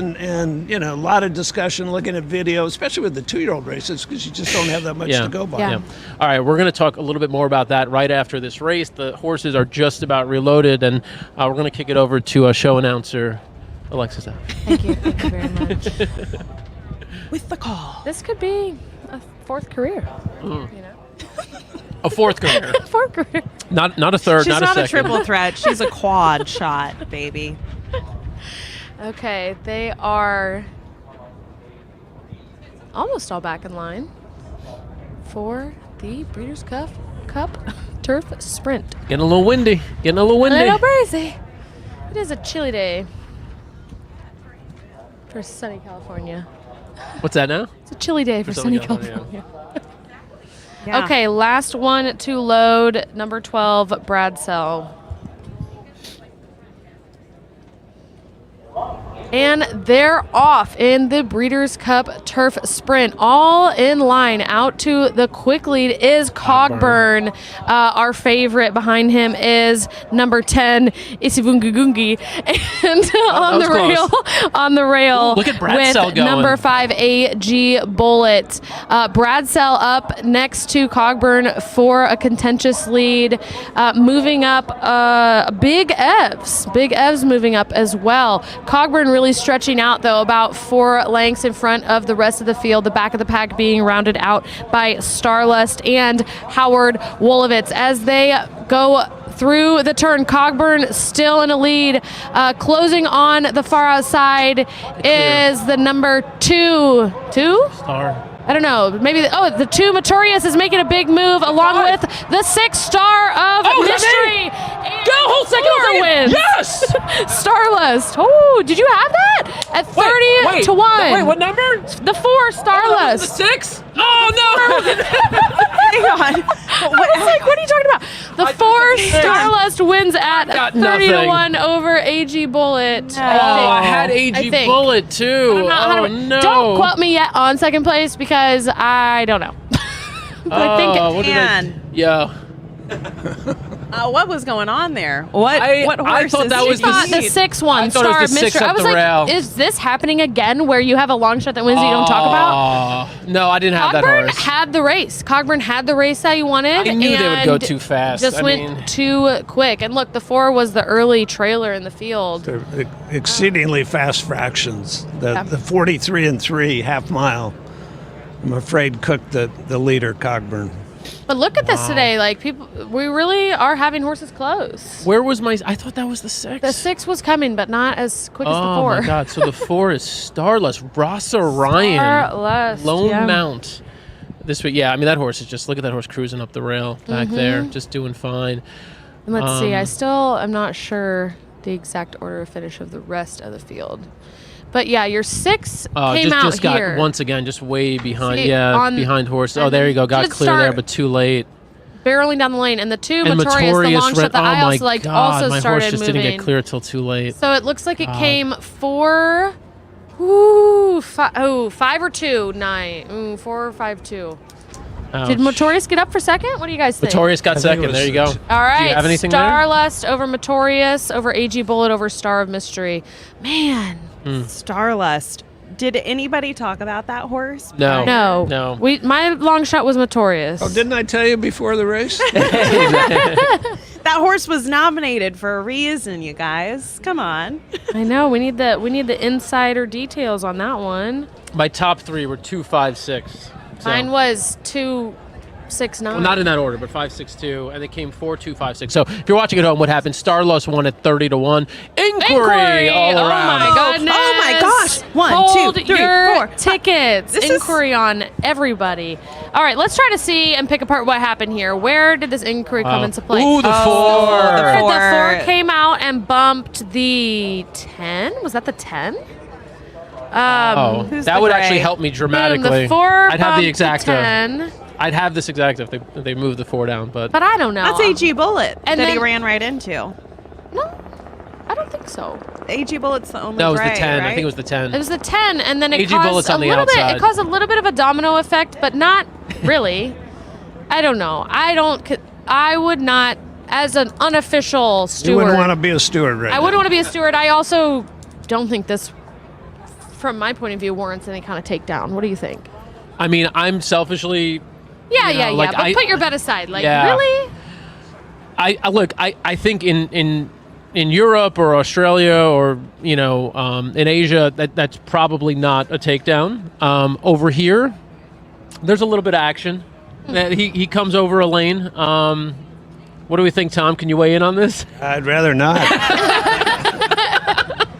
He's staying Switzerland on this one. Okay, here we get an aerial view as well, so we can see a little bit better. So I feel like the 10 also kind of came. Oh, that's so minimal. No, that gray horse, that's the 5. No, but he it hit hits the 10 first, He and then hits the 10 10 hit the first. 5. That's such minimal contact. And I'm like, this goes against me. I make money if this horse comes down, and I still don't think he should come down. To be fair, I mean, it's such minimal contact, and the 10's backing up. You'll see the 10's is already the 10's backing up, and then the 4 bumps him, and That's then rough. comes through. I would be shocked. I think I would be I think shocked if Ross this is a Orion takedown. would be absolutely blown away. Yeah. If he found out that he was That coming level of down for that. Yeah. Greg, by the way, Greg Charkoudian and JD Mitchell behind the cameras here, setting the whole thing up for the past few days.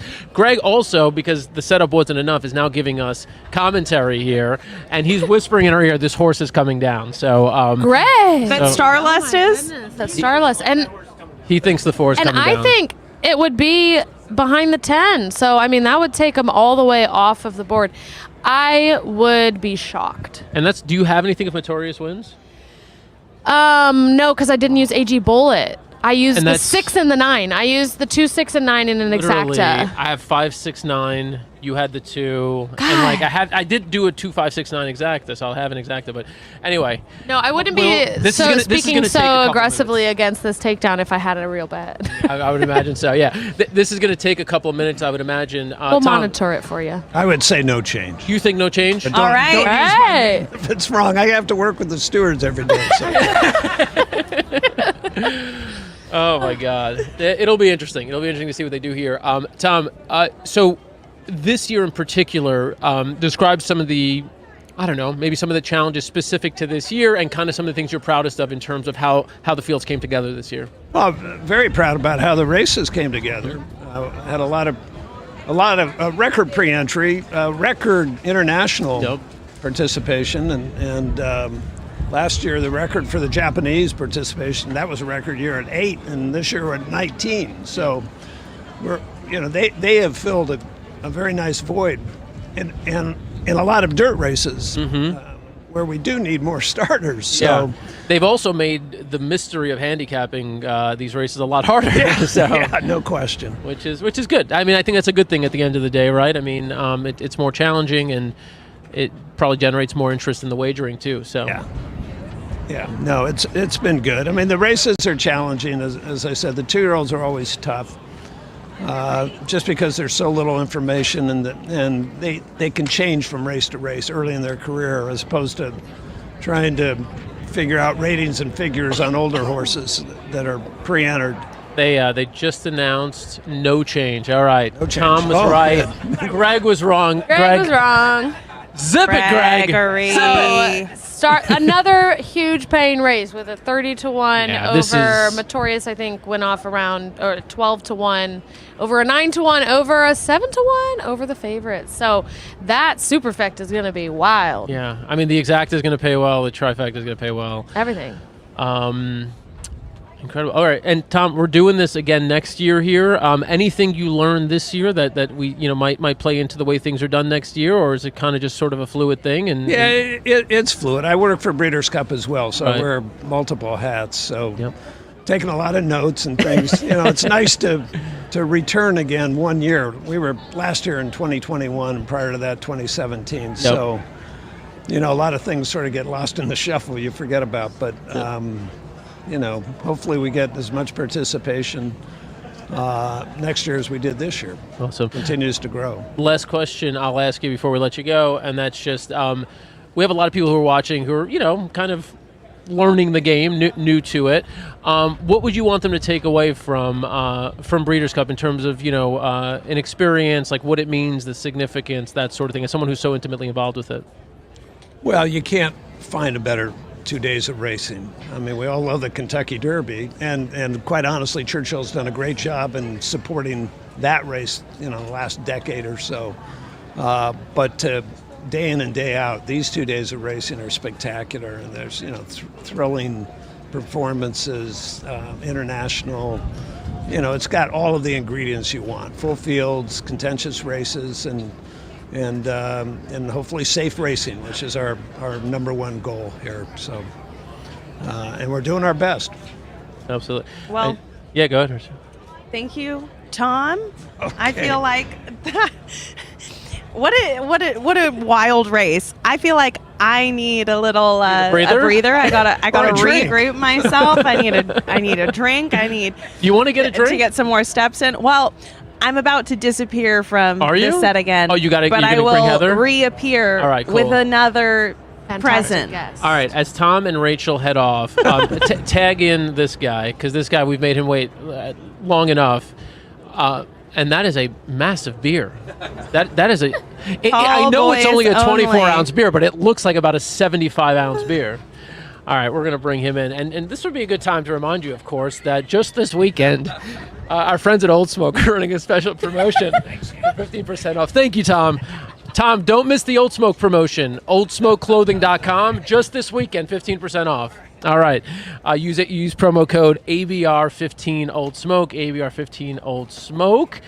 Are you an Old Smoke wearer? I've been known to dabble. You've been known to dabble. Wait, can we help him out a little bit with the thing? Help him out. We still got the graphic up. There we go. We got to tighten up a little bit. There we go. We got to tighten up. Oh Here's my God. the thing about Old Smoke, okay? I love them. They're great guys. So there's no great but shirts. coming in. There's no but. But. There's no but. But. There's no but. You know the DRF shirts? Yeah. Okay, DRF would like me to wear DRF, which makes sense because I'm an employee of DRF. They sent me all these men's polos. Mm-hmm. And they're men's polos. We need some like, of the shirts. Yes. The cool shirts for women. This would be the place to ask. Kurt, are you watching? Kurt, if you're watching, we need some women's editions of these shirts. Yes. Okay. Yes. Come on, Kurt. So we'll get working on that. These hats, by the way, brand new. So these are new. Are these? You see ooh, these? Those are classy. I like these a lot. Yeah, I like these a lot. Wow. So those are on the website. I like that. Which, if you haven't heard, just this weekend. Very nice. You get 15%. Just this weekend? Just this weekend, you get 15% off. Sale like none other. Returning it. We're going to get a little tight shot of it. JD Fox, you took the trek over here. How are your legs? I know it was a journey.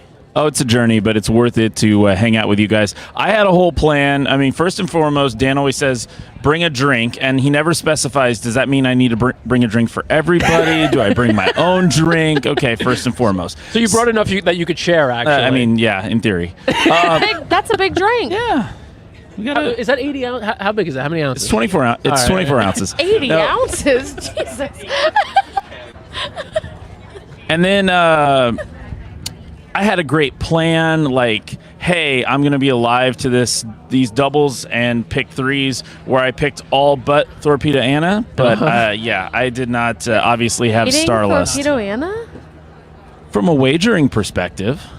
Well, hold on a second. So you're telling me you had a 20-1 to start it, and you still think the odds are worth fading Torpedo Anna? No, I didn't have. That's what I was saying.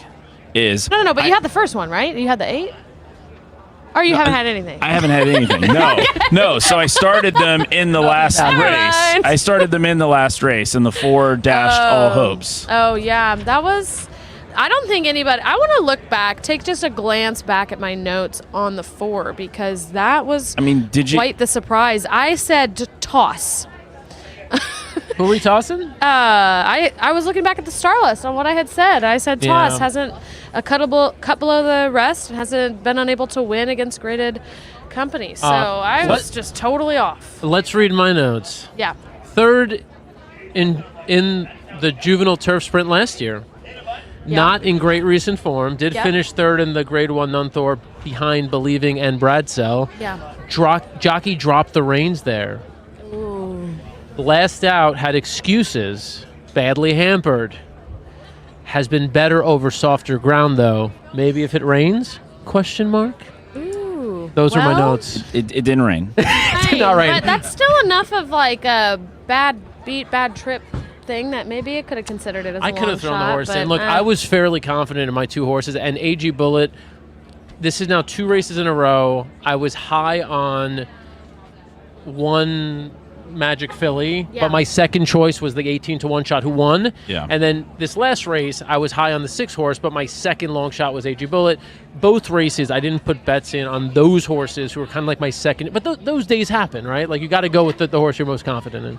You do. These fields are so competitive and so big, you have to make choices somewhere. Yeah, and looking at the exotic pays from the last race, $348 exacta, $1,623 trifecta for 50 cents. The 10-cent super paid $17.21. The dollar daily double 8-4 paid $701.20. You know what I wonder is happening right now? I wonder what's happening in the BCBC. So the BCBC is the Breeders Cup Betting Challenge, which is the biggest betting tournament in the country, probably in the world for horse racing.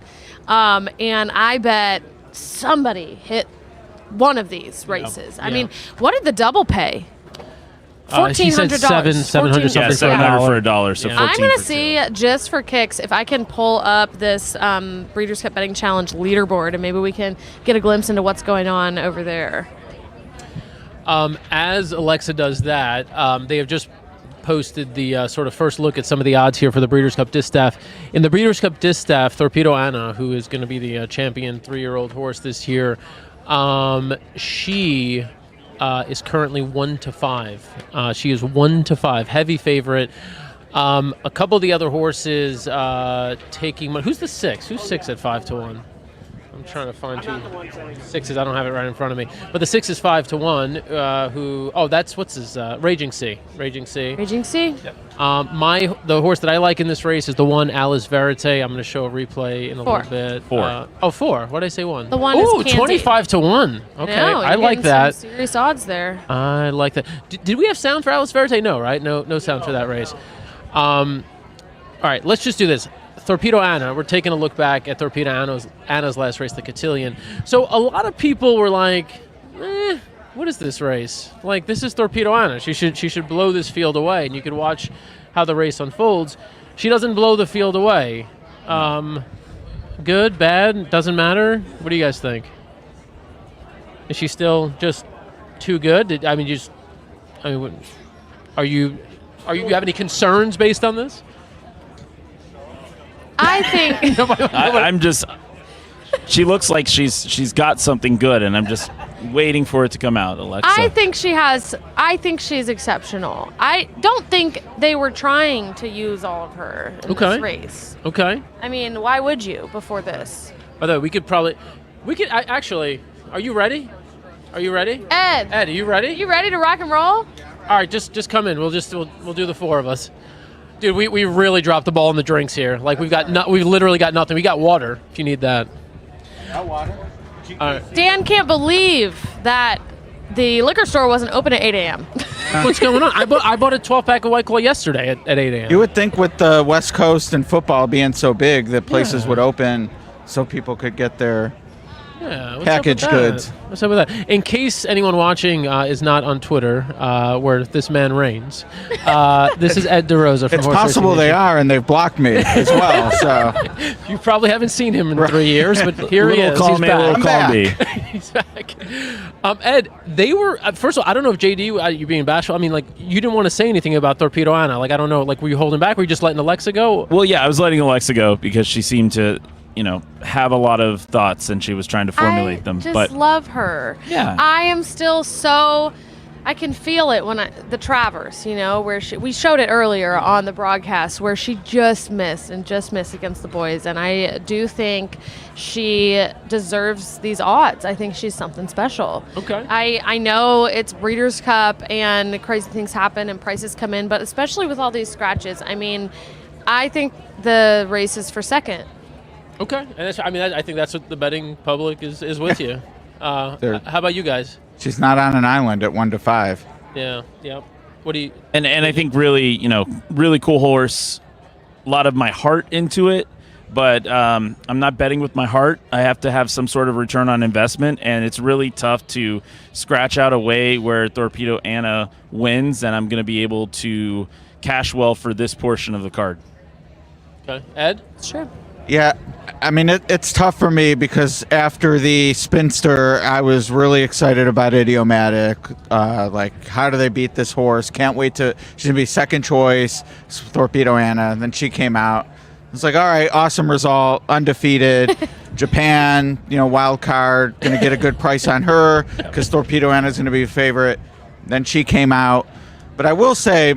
Part of the reason I was willing to be so bearish on Torpedo Anna is I did think the Cotillion was a step backward. Yeah. Obviously, she won. It's a grade 1, great. But this long of a season, that's the wrong direction to be going. Okay. And, at 1-5 is a Ragozin devotee. If I think she's going backward, you have to play against. So I'm less excited because I don't have a horse that I was planning to key and throw Torpedo out completely. But I'm going to mess around mostly with 1-5. I think Candied and is it Sugarfish? Yeah. I think those are the right prices. Raging Sea is just way too low now with all the scratches. So the guy who I know to eat unhealthy breakfast all the time is going with the 2 sugar-themed horses. Is that it? That must be it. And I had a wonderful Denver omelet this morning in Ocean Beach. So, as I I mean, I wouldn't expect anything less. So I want, like, you were on. You said Awesome Result. That's who you were kind of. I was, yeah. Okay. There is another Japanese horse in this race. That's true. Which I'm going to just... I'm playing the replay of her most recent race. But she... Oh, no, this is actually two back. She does this all the time. Her name is Alice Verite. She's the 4-horse in the Breeders' Cup Distaff. She's 20-1. And she opens up about a 20-length lead every time on the field and then tries to hold on. And sometimes she does. Now, she's also switching from turf to dirt. And she just might not be at the level with these horses. But... Well, and it's interesting. Wasn't there a clear pace setter in the cotillion? And I don't know that she was that far out, but I mean, at least having that experience. You know, I think we saw it in the EP Taylor. You'll, I'm sure, talk a lot more about when you get to the filly and mare turf. But Moira having to chase her stablemate took her out of her game a little. She was still trying at the end. Today, fuller field, I think Moira gets it done. And I say all that to say Torpedo Anna has that experience and won, another feather in her cap, and why she'll be champion 3-year-old filly. But 1 to 5, guys and gal. It's tough to He bet, literally didn't even acknowledge Alice Verite. No, like, but okay. Straight up, he steered the conversation. I mean, there is a diner named Alice, and I love diners, so that... I think Alice Verite does have some merit with the pace scenario here because I love to use Timeform US to look at how the race is going to play, and occasionally if it's going to be super, super fast or really slow, it'll have those little flags at the top of their pace projector that shows it, and this says no speed. Now, I'm not 100% sure that Alice Verite is being factored into that because of the foreign races. I honestly don't know, but it has Torpedo Anna leading, but I could see that position actually going to Alice Verite instead. Yeah. There's no way Torpedo Anna is going with Alice Verite. Alice Verite is doing like a quarter and 22 flat. And I think really when we saw Kyle Frey as the choice as well, that 100% says is Kyle Frey is going to get to the bottom of this horse like an eighth into the race. No, we're early, no doubt about it. Yeah. All right, so let's talk about that. JD, actually back to you because you haven't really told us what is the play here, if there is a play. Well, I don't know if there necessarily is a play. I will say that Alice Verite is going to be out at front for as long as she can last. So if you want to key her in third or fourth, I mean, obviously with the field, you can only key her in third. That might be a play. She just looks turfy too. Like she just came on the screen. I don't know. Yeah, it's not her preferred surface. I mean, I don't like necessarily. The breeding rating for this, okay, I gotta pull this up. Mare. I just gotta pull this up. The breeding rating is out of 100 for dirt. Now for turf, she's 95 out of 100. For dirt, 26. I mean, I don't know. Yeah. I just can't. I just can't. Well, I mean, look, I'm going. This is strictly a pace play, and I'm hoping that they didn't fly this horse over here. Yeah, I mean, I'd still say I would say 20 to 1's light though. Yeah. He's like, you need 40 to 1 to play that horse. There were 3 scratches though. It's a 7-horse field. I mean, that's 5% though. That's not impossible. Yeah. Let's look. Is there a way to make money in this race with Torpedo Anna on top of like a straight exacta or a straight trifecta you want me to that look we at like? Some of the, pulling up some of the probables here. If you need me to place a wager here, yeah, we do. Obviously, this is a handicapping show, so I'm hopefully that's what I'm here for. I would maybe play a cold trifecta 2-1-4. Okay. Interesting. I'm sure. I would think for the BCBC there will be some cold trifecta plays, right? For sure. Yeah. And the scrappier players might key Torpedo in second there if they're making a cold try. I bet the race already. I threw Torpedo Ann out. If she's in the top 3, I'm going to lose. In the top 3? Yeah. Wow, that is a bold move. I feel like if you're going backward, you're going backward. Okay. So what I did is I keyed basically 1, 5, and 6 in the try. 6 is Raging Sea again. Yes, with the rest minus Torpedo Anna, and it cost $30. Okay. So wait, that ticket looks like 156 with all but 2. Got it. Oh wow, okay. Yeah. Look, I mean, that's $30. I feel like risk reward there could. I like that. And again, Raging Sea is a little light, but I think if I'm right about Torpedo Anna running out and Raging Sea wins, I can't lose. 7 minutes to the Breeders' Cup Distaff, which is race 6. We're going to be a couple of races after that. Race 8 will be the Breeders' Cup Classic. So middle of the card, and then there are 4 races on the back end of that. This is a race where, talk about star power. I think Torpedo Anna is probably the closest thing we have to like a horse celebrity at the moment, aside from maybe Next, who is Alexa's pick in the Classic, which again we could dive into the Classic a little bit. No, I would say it would be nice Torpedo for Anna. racing. Yeah, it would be nice for racing. And I would. There's definitely a non-zero chance she runs as a 4-year-old, so that adds to the excitement if she does well here. Yep. JD. Yeah, I mean she is a superstar. She's a bona fide superstar. But we're trying to make some money, and I may not have a big opinion. I have an opinion, and it's kind of similar to an opinion that Ed said in talking about Moira. And obviously, I follow Woodbine closer than any other circuit that we have out here. So you got Full Count Felicia, and you've got Moira in, both for Kevin Attard, and really it's a case of one of them is going to do well.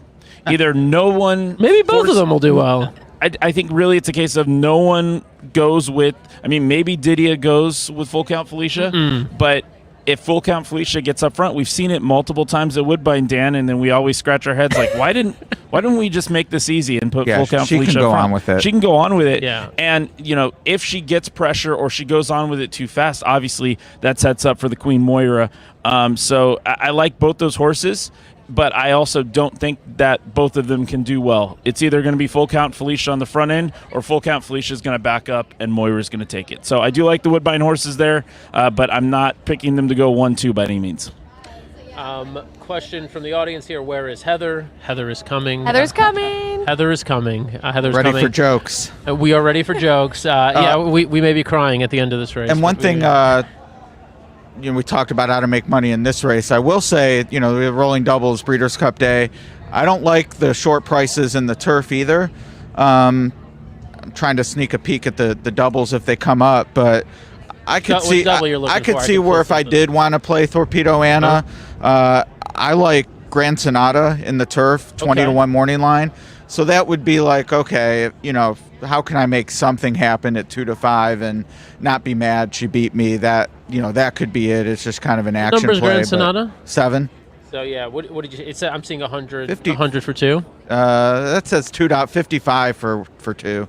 That's 55 for 2. But I mean, with the 2-5, that's. I mean, 50 that's to 1 okay. is not bad if you love it. Yeah, that's not bad at all. That's not bad at all. Flip side of that, if it comes Sugarfish Grand Sonata, then. Are you playing doubles? No. Yeah, I mean, you have to take out your phone. Like, I mean, honestly, like, just make your bets. Like, you don't want to say that, and then, I mean, if you're feeling that, do it. I have some pick threes where if.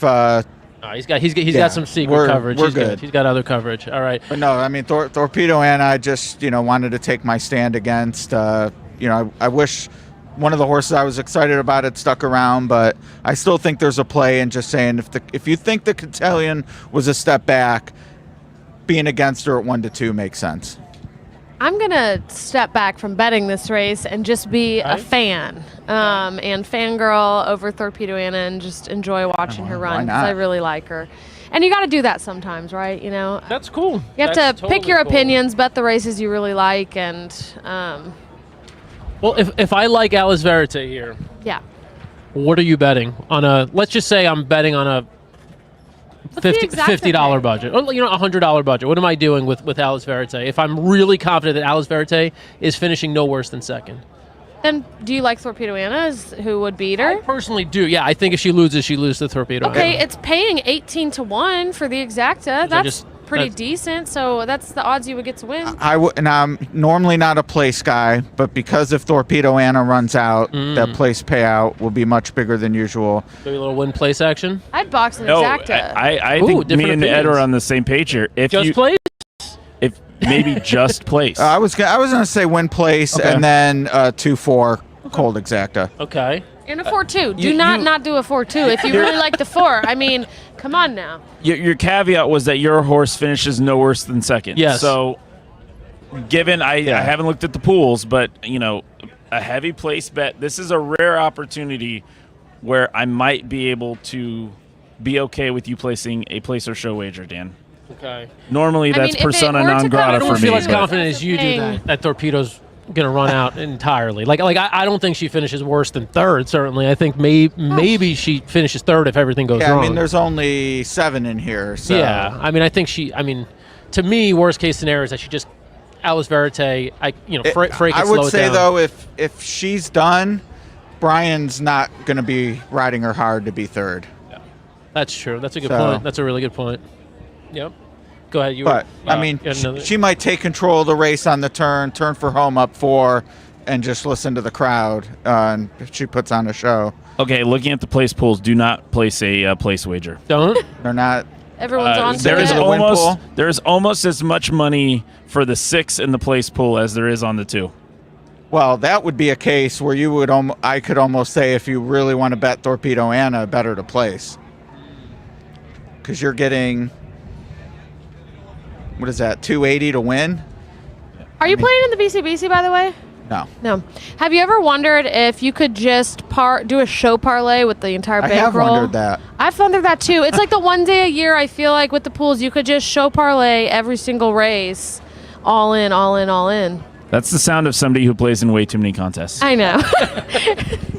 It's a sign. It wouldn't even have to be every race. If you target the 5 you want, and just get 20% back. It's right up there with the picking the 4 in every race strategy for a tournament. Not. The Kevin Kilroy method. This is the race to pick the 4. Anyone else want to call it? Alice Verite. Is anyone else? You guys want to take a shot? Call what? The race. Call the race? We can't show it, so we've got to, yeah. Oh, no. Well, oh, wait, they're off. Okay. Well, your horse is last, Dan. Out to the lead. Can I cancel these tickets? Torpedo Anna has taken What the is Alice early Verite lead doing? No! with Raging Sea behind her on the rail is Candied. To the outside is number 7 Honor Delady. Behind that is Alice Verite, who is now trying to make an early move to get more into the position she wants. Behind that is Sugarfish, and at the back of the pack is Shea Evasora. Torpedo Anna still on the lead with Raging Sea a half length behind her. Then Honor Delady and Candied on the rail. They're bunched up here with only separated about 4 or 5 lengths between the top 4 or 5 horses.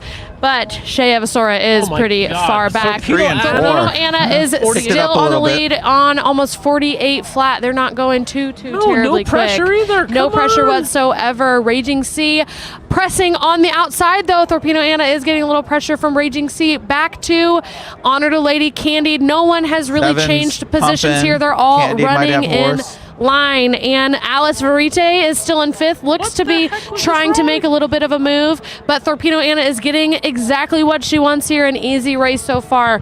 Raging Sea still on the outside, not anybody shifting positions. Candied trying to make a late bid up the rail here. Come on, Alice, just finish third. Alice Verite on the outside, and come on, Alice. Sugarfish on the rail, but it's going to be our girl. It's going to be Torpedo Anna. Raging Sea making a final bid, but the superstar is back at it again. She's proven that she is the best, winning over Raging Sea, Candied, and then Alice Verite.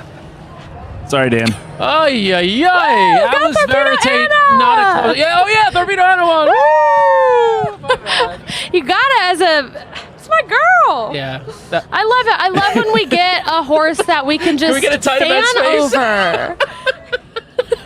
I mean, unfortunately, that after the scratches, especially, and all credit to Brian there. I mean, especially when Alice Verite didn't break, and she was directly to his right. I mean, you could see Brian here looking to his left a little, maybe even behind him, and he just took control of the race. And I mean, it's incredible how well he fits this filly. If we had in-play wagering in the United States and you saw $47.99 there, I think you bet the house. You take any price you can get and you just bet it there on Torpedo Anna. Yeah. Once we saw that posted fraction, there was no chance they were catching her. Good Lord. No, I mean, Raging, credit to her. She tried. She clearly was not up to that task. I mean, with there being no pay, yeah. Ooh. I don't know, horse of the year, yeah. Well, I guess we got to see the Classic, no? Yes, we do. And then I would say at this point, Fierceness is the only one. I'm kidding. I would have said if she lost and City of Troy won or Next, they'd be in the mix. You think Next would be in the mix, yeah? If she had lost. Yeah. Oh, yeah. But now I think it's only Fierceness is the only candidate left. Well, that race came in order. Was it totally almost in order of odds? Yeah, it is. Heavy betters. Yeah, this has been the most formful race of the day. Yeah. Really of the weekend. Really, all the it gets Lake Victoria, but I don't know. Underneath Lake Victoria there were a couple of prices. Yeah, there were. So Torpedo Anna wins. Raging Sea, the 6th, finishes 2nd. Candide 3rd. Alice Verite, confirmed not a closer, finishes 4th. I thought she ran a decent race, actually. Yeah, she didn't quit. Yeah, so she gave me a little bit of a thrill. I'll talk to Kyle. Figure out what's going on there. I mean, I was not feeling good. I just literally, just pushed in, $200 worth of bets, and I'm like, what is happening here? If Kyle knew that $47.99 was on the board, he's kicking himself. He's rethinking that entire thing right now. Yeah. I don't think he thought that was a possibility, and that's where, or the connections didn't think so. Damn. All right, so we're going to do, you have to head out probably now, right? Not quite. Oh, you're going to hang I'm for a little bit one more. longer? Yeah. Okay, cool. Heather's going to come on with Rachel before we let you guys go. Yeah, thanks for having me. Yeah, just give us one other play the rest. You said you like a horse in the next race at a price, which remind I like people Grand that Sonata in the Turf. Okay. Moira in the filly and mare Turf. Okay, a couple of prices. More Than Looks in the mile. Okay. And Mufasa in the Dirt Mile. Mufasa. Interested in Mufasa. Yeah. JD? My heart... Say Full Count Felicia. You know you want to say it. I'm going to say Full Count Felicia, but I'm saying my heart for Moira is very similar to how this woman next to me feels about Torpedo Anna. So I'm really rooting for Moira, rooting for that barn. Hopefully one of those two horses win. From a waging perspective, Full Count Felicia takes them, wires them. All right. Thank you both for taking. I know the walk over here is not easy. Yeah. It's not. And it's good to get perspective from you. And it's every bit as special as the Derby walkover, though. One day it will be, and you can say I was at the first. I did the first ABR tent walkover at Del Mar. Ed DeRosa, JD Fox, thank you both for popping in. Thanks, guys. As we just saw, Torpedo Anna, your Breeders' Cup Distaff winner. What are we taking a look at now? Are we overhead or? Oh no, we're just live. We're on the thing. No overhead. Forget the overhead shot. This could probably be a good time to remind people of the promotion going on this weekend. if they haven't heard. Oh no. Oh, there we go. We had the overhead shot for a second, but now we've got this. OldSmokeClothing.com. 15% off everything at Old Smoke. Rachel, did you hear about that? The Old Smoke promotion? What? Oh, there's an Old Smoke promotion. The promotion. Yeah, I heard about it. The Old Smoke promotion. It's a big one. Unheard of. What are we doing? How are we doing, guys? Are we live? We're live, right? All right, We're live. Let's take down the graphic. We got some stars here. Hello, talking horses. I told you guys I wasn't going to come back empty-handed. I got fans that are waiting in line at the ladies' room, and that's what I love. We are out here at the racetrack, and honey, we're one with the people. How we doing, y'all? Truly. Heather's been getting stopped left and right. Apparently, this is the place where your fans are at. Is at the track. Yes, it is. It is women wearing 2 pairs of Spanx and a gorgeous dress and uncomfortable heels, and they are just thriving. You know what I mean? And they're betting on horses, and we're just doing the most. I mean, there's a lot of cheetah print in the crowd. There's a lot of animal print, yes. So this is very on theme, very on brand. Heather McManuel, a comedian. Yes. Her special breadwinner is out on Hulu. Thank you for that plug. I appreciate that. And we're never going to miss an opportunity. If Dan's out here plugging the Old Smoke clothing. Did you hear about Old Smoke? I didn't hear about Old Smoke. Tell me about Old Smoke. Only this one weekend. of these bad I boys always because need. look at that. Jeff. So what is Currently 15% off, unheard of. Guys, right here, they're not giving me a dime of this promotion, but Old Smoke Clothing Company, you said 15% off. 15%. 15% off if you subscribe to this YouTube. I think 14 people are watching. So for the love of God, help this sad crew out. My God, Old Smoke. Why is it Old Smoke? I don't know. Oh, it's a long they story. don't even know why it's called Old Smoke. We do. Uh-huh. It's because the guy who built the racetrack at Saratoga his nickname was Old Smoke. Did he smoke a lot? And they, I think he did a lot of things. He ran like illegal gambling rings and that sort of thing. So smoking was probably the least of his vices. So. Honestly, same. Yeah. Fully same. How we doing? This is a beautiful day at the racetrack. Let me tell you what. I am dialed into the races. I've already won some coin. I mean, this is a fun day. Tell us about that. What'd you hit? I hit, a few times. My husband knows more about the lingo. I just know when he jumps up and gets excited, we are going to go for a steak dinner tonight. You know what I mean? Yeah, that's what all I Dan know. is for me. I'm like, Dan, put in a bet for me on Dan, this you're race. like the whisperer. You understand what the hell's going on. Well, yeah. I mean, Alexa probably knows what's going on you're better the than I pro, do. But Dan is somehow with this goofy ass fedora. He's just able to dial in, and that's a problem, Alexa, because you look stunning and you're actually a professional. But it's guys like this that destroy everything that we love in this world. Literally. Because they come in with these goofy ass fedoras, and somehow they do better than us, and that's why we're bitter. Hit $3,000 on a dollar yesterday when That's I'm what I over heard. here slaving away, losing my bets. It's so unfortunate. Can it I makes tell me you angry. about how did my badly my dinner. feet hurt last week when I wore a new pair of shoes? Oh my God. Dan. He said, my. he said he wore his shiniest pair of shoes. What are your I had to shiniest wear- pair of shoes? They're just these brown, cheap shoes that I had to fit my fat feet into, and it just didn't work. And like by the end of the day, I was complaining to my wife. I was like, We this do is that really bad. every damn This is day. every day, I squeeze my fat Dan, you've feet. never had a tampon that doesn't fit, okay? Pull me when you're fighting for your life. Unbelievable. Do you see what the patriarchy does to us?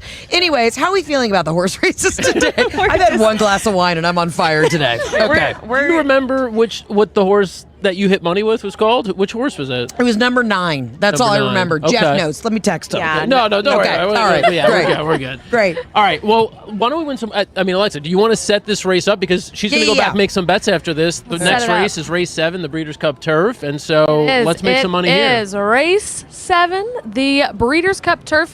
This is one of the big ones, y'all, for $5 million going 1.5 miles on the turf.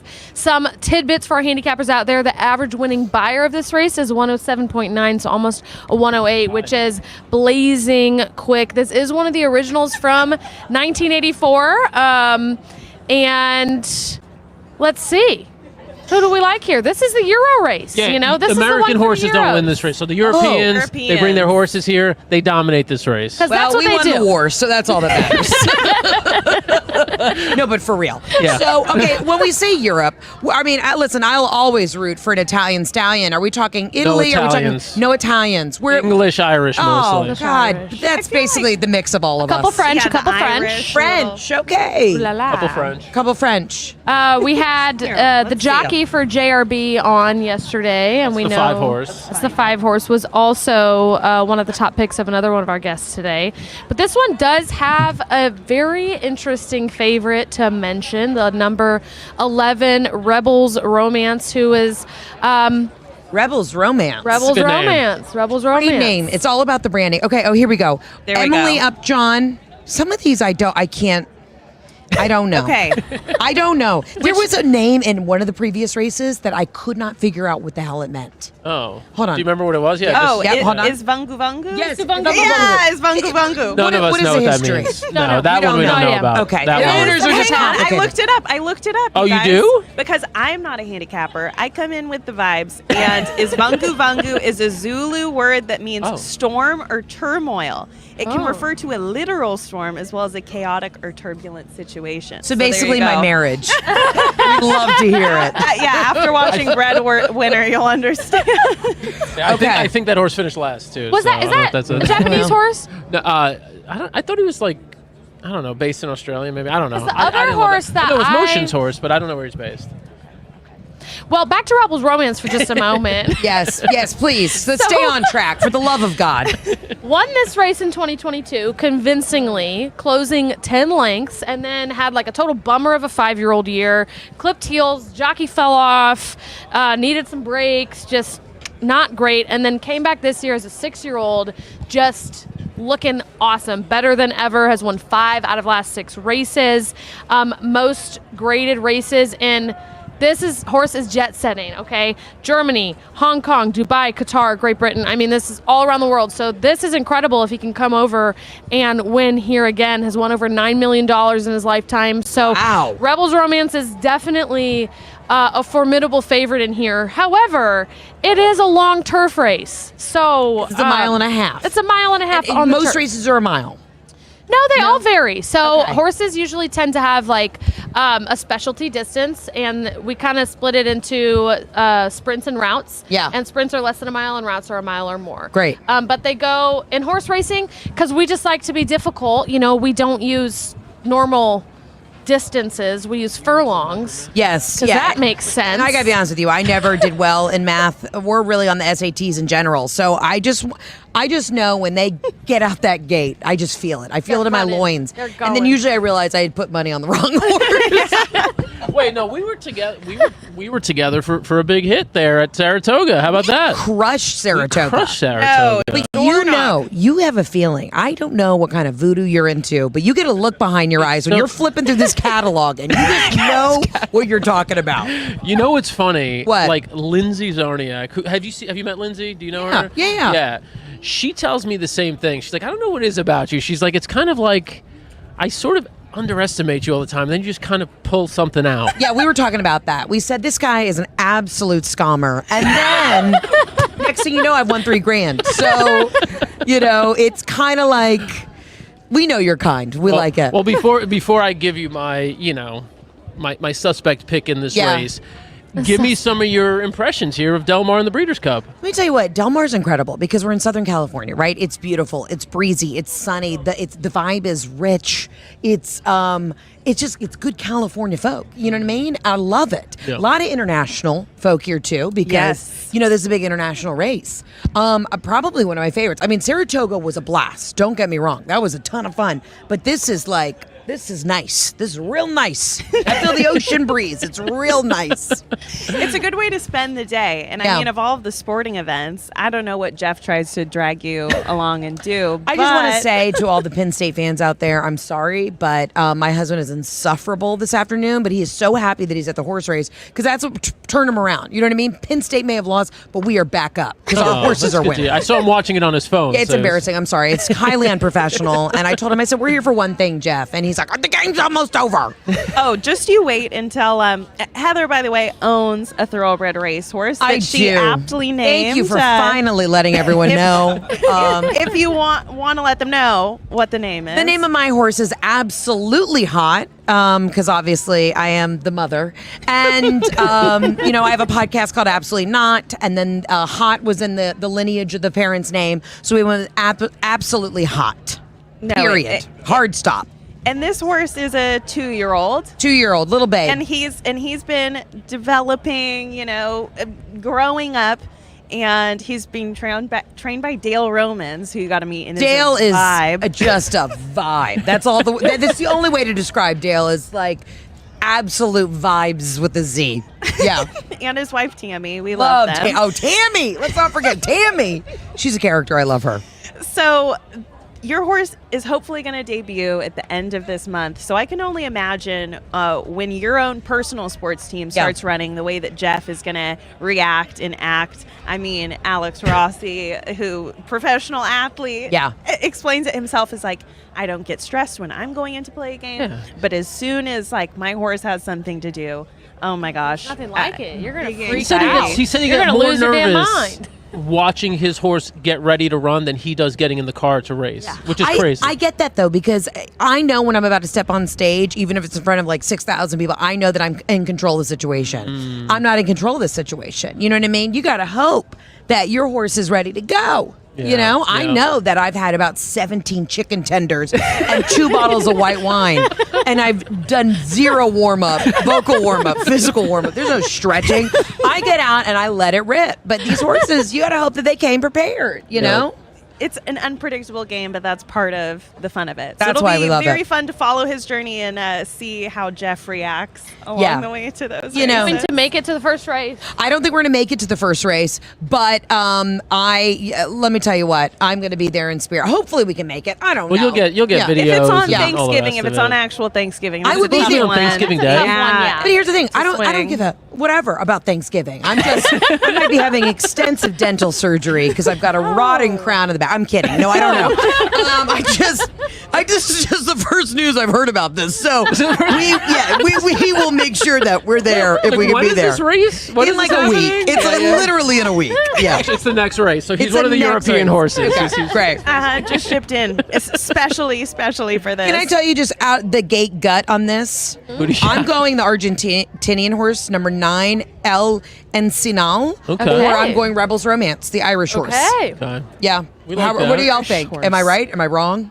You like Rebels Romance, right? I like Rebels Romance, but it is the favorite, so I want to try to throw in some prices here to make some money because in these big races, like last race with Torpedo Anna, she was a favorite, and I was like, I'm not trying to beat her. No way. I can't believe Ed was trying to beat her. What a foolish move. Finish out of the money. Fool. Just a fool. But in here, I do think there is potential for upset. I think Rebels Romance will be hard, but I do like Charriere. Yeah, I was going to say the 3's winning this race. 3. Oh my God. Wow. So bold.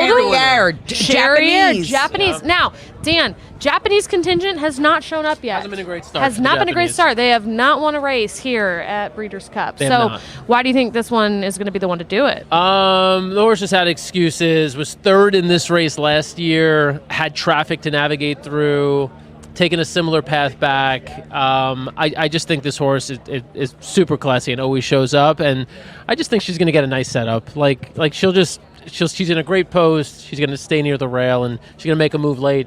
You're going to see. She's going to be sitting behind the leading horses, and then she's going to kick clear. So who are you talking about? The 3? The 3. Charriere. So Charriere. Yeah, I'm 3-1. 2-11, and then I would throw the 12 in behind if you're playing. 3-1, Rosham Park. 2, Emily Upjohn. I do like Emily Upjohn. I like and that the name. 11. I wish everybody at home could know that we are sitting absolutely directly next to the public restrooms. I don't think y'all really understand how unhinged this is. What a set. I was just gonna ask you. I can feel people puckering their asses right now. Yeah, the line is long. The men's line. What I'm blown away by, the men's line. It must be 40 Can we get a shot deep. of the men's line? We got it. This is out of control. It's When y'all want to think about how upper echelon horse racing is and just being out here, we're actually right next to the bathrooms. The massive line. It's really a massive line. The good news is it's not We're porta next to the potties. shitter, okay? The good news, it's not porta potties. If you're in the infield at like Derby or the guys Preakness, like this guy right here in the blue suit, he's got money. You know what I mean? But he also just took a fat dump. I should not be on this live. I'm so sorry. So back to gambling. Please. Back to betting. I'm going Rebels Romance 100%. And you're going, what was it? Charriere. Charriere. Yeah. I love that that's how we're pronouncing it. I've got to put up this one like viewer Charriere, comment. yes. This one viewer comment that just came in. Yes. What is this coverage? Who is the person? Marley G. Marley. Marley, let me tell you what, okay?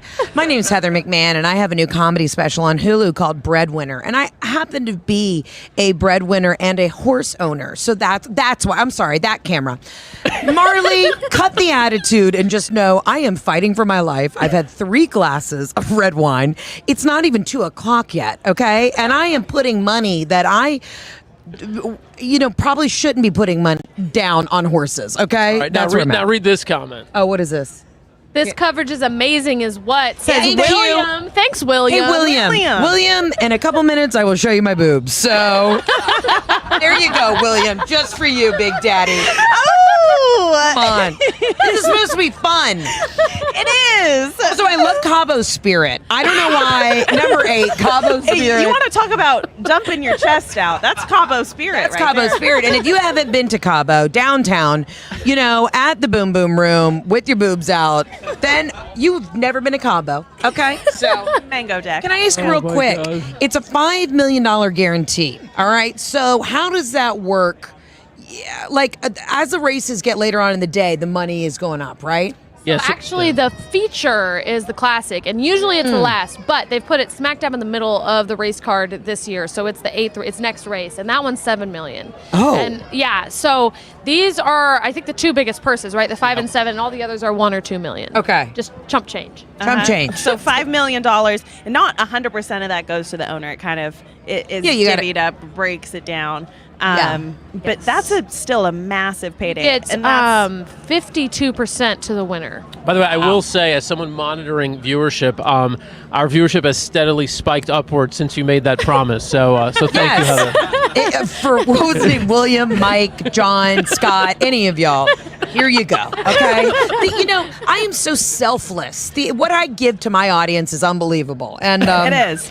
Slide my DMs later and I'll really show you the good stuff. So anyways, this is what's great. We're in California. We're drinking wine. It's a beautiful day. And then we got horses. Look how cute this jockey is. I mean, just absolutely, he's going to crush it. He was on the show yesterday. He was in the He's fantastic. yesterday. Yep. Yeah, they're great. I mean, really crazy athletes. Tiny little thing. No, they're insane. And Heather's mother, Robin, is with her today. Yes, Robin is here. She is sitting back at the booth having wine, and she has a delicate, petite structure like that. She would have been a great songbird. jockey. Oh my God, she my would have mother would have nailed been a it great as jockey. a jockey. Seeing her side by side with them, I was like, this is a missed opportunity, Robin. Yeah, it really is. Heather, as someone who finds humor in everything, yes. What is the funniest thing you've experienced? Not here, but just since learning about getting pushed into this horse racing world that you've seen, and you're like, wait, you're telling me they do what exactly? I don't even. Here's the thing. Okay, I'll tell you what the funniest thing is. Being here and observing how many people are clearly here with their mistresses is actually the best. Because I can see a lot of guys have their heads on swivels as they're sitting up in the turf club, and I just feel like they're waiting at any moment for their wives to show up. So that's fun. I love family drama. I think it's just funny, when we went to Saratoga and I got to meet a bunch of the jockeys, and just honestly, I was impressed with how athletic they are. And I mean, it's such a dangerous sport. It's crazy for these guys, but it's just, they're so cool and they just hop around, and you know what I mean? I don't know. I just think the whole thing is so cool. I mean, I'm in a dangerous sport. I do stand-up comedy. So, at any moment I could die. So yeah, this is, I just think the whole thing's really cool. I'm totally new to this world, and I've kind of dove in head first, and I just love it. It's really cool. Awesome. That's awesome. Another comment, Robin unsupervised is worrisome. Yeah, Robin right now is up at the Turf Club looking for a zaddy. She is looking for a rich horse guy to take her to Dubai or something. So she is on the prowl. They're here. One that is not find actively there with a mistress. Even if they are, it's fine. She doesn't want to get married again. She'll be another mistress. It's fine. She doesn't care. She does not care. The next race is the Breeders' Cup Classic, race 8. Yeah. Since it's the big one, let's discuss. Can we get back to work? Do you want to throw out the first opinion, or you want to kind of toss it to us first? You want to throw out the first opinion? So my first opinion is City of Troy. Big deal. Coming out of Ireland. I feel number 3 is really going to be looking good. So do you agree? That's my pick. That's your pick. Well, there you go. Oh, you like Next. Okay, I like City of Troy and Next. I like Next for a price and City of Troy. I will be using both. Okay. Next is going to be Long. City of Troy will probably be the favorite. Okay. And some of the other big horses, so some of the horses that you saw when you were at the Belmont Stakes with us this year. Oh, we had Sierra Leone. Sierra Leone. Some of these horses. Yeah. And as you can see, previously he's been heavily favored, but he's 12-1 on That's Morning psychotic. Live. And that's because I think so psychotic. many people have backed him so many psychotic. times, Yeah. and he's kind of missed the mark. But Alexa He still has not believes missed the in mark. him. Oh my God, I'm so pissed about people saying he's missed the mark. He's never gotten worse than third. He's never been more than a length and a half behind the winner. He has a difficult running style in races because he comes from so far back to come. So he's always got to deal with potential traffic. He's freaking amazing. How much money has Sierra Leone made? Let's talk about that. Let's for a talk about second, that. Okay, because where when does it say people on here? Tell me. Which that's Next page. In the Okay. more detailed. All right. This is you got to know Braille to be able to read this. It's unbelievable. There he is. Okay, where's money? Okay, lifetime earnings of Sierra Leone is $2 million. $2.37 million. Okay, Yeah. has he missed the mark, Rachel? No. No. He has not missed the mark. He's the breadwinner. He is the breadwinner. I mean, listen, I'm rooting for Sierra Leone, but I'm just saying, it's a bold statement, but City of Troy is going to take it. There you go. Heard it here first. City of Troy. City of Troy. Let me give you one horse for the next race. Hit us. I'm assuming you're going back. You're going to share this with the room, with the table. The 7-horse Ushba Tesoro. Last year, Japanese horse. Last year, this poor guy you see right here, Greg. Yeah. Yeah. I asked him to follow around the owners who spoke only Japanese with microphones. So for 2 days, he followed them around and captured about 40 hours of footage, which he then had to edit and translate to English. By the way, Greg speaks no Japanese. Yes, I figured. Yeah. Let me tell you what, that is the thing. Talk about crazy rich Asians. You get up into that turf club and you can feel the Japanese money. You know what I mean? You can. It's different. You know what I mean? It's different. I'm from the South, and you think like, old Southern money. No, honey. I was in the elevator with 2 guys, and I said they are worth something. You know what I mean? Maybe the owners of what was the horse's name? Ushpa Tesoro. That, yes. Yeah. So, wow. Okay. Yeah, Ushpa. That was probably top 10 funniest moments. Is Greg trying to edit footage in another language, funny and that's for how us. unhinged and deranged Dan is when he puts that fedora on his head. It fills his head That's with it. There's Dan nefarious without ideas. the fedora, and then there's Dan with the fedora. And when he puts on the fedora, he becomes a sociopath. Sinister. It I is. love it. And then the best part of this story is that the horse finished 5th. So the horse didn't win. So now today that we're not with them, we think that the horse is going to win. Okay. I really think. I think it's the best horse.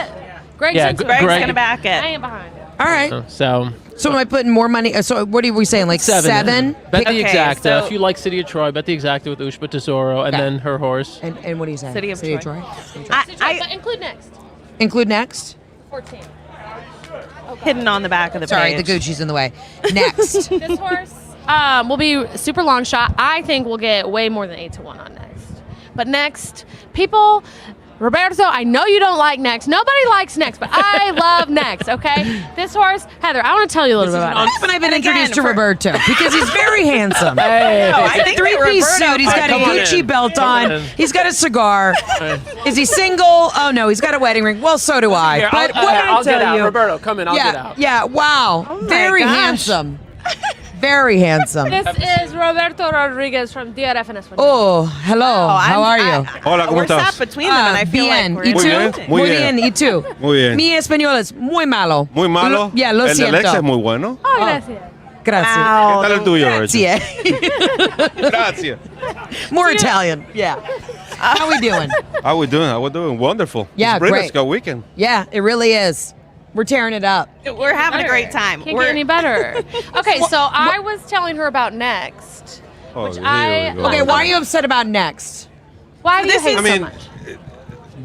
it's the different horses that he's going to be facing. Yes, It's but in the he's beating outside. the horses he's facing by 25 Yeah, lengths. but it's not going to be 25, 50. It's not going to be a slow pace. He's going to have to use the horse, and probably, he won't be able to make it in the end. I love Next. Mm-hmm. It's a good story.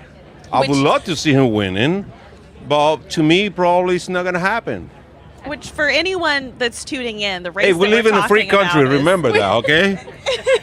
You're allowed to dislike Next. It's All right. okay. is the big $7 million Breeders Cup Classic, which is the race that follows this one. Heather, I want you to be able to get back and enjoy the races. Before she leaves, Yes. you guys, last chance to talk about who she should persuade her husband to spend her money on betting Yeah, a horse exactly. in the Classic. Roberto, I know you just hopped in, so what are 2 horses that Heather should Put pick money on for the next one. for the Next one, Classic? the 4. For the Classic. For the Classic? I would say Serial Troy, but it's going to be low. That's who she likes. Yeah.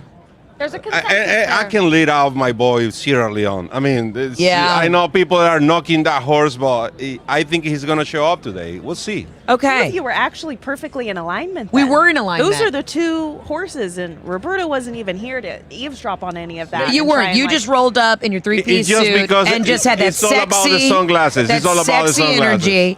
And I think I'm going with you. Okay, so you're saying Sierra Leone and City of Troy. Yes. Okay. And Cool you've got Morris Dan Santa. with Ushpa.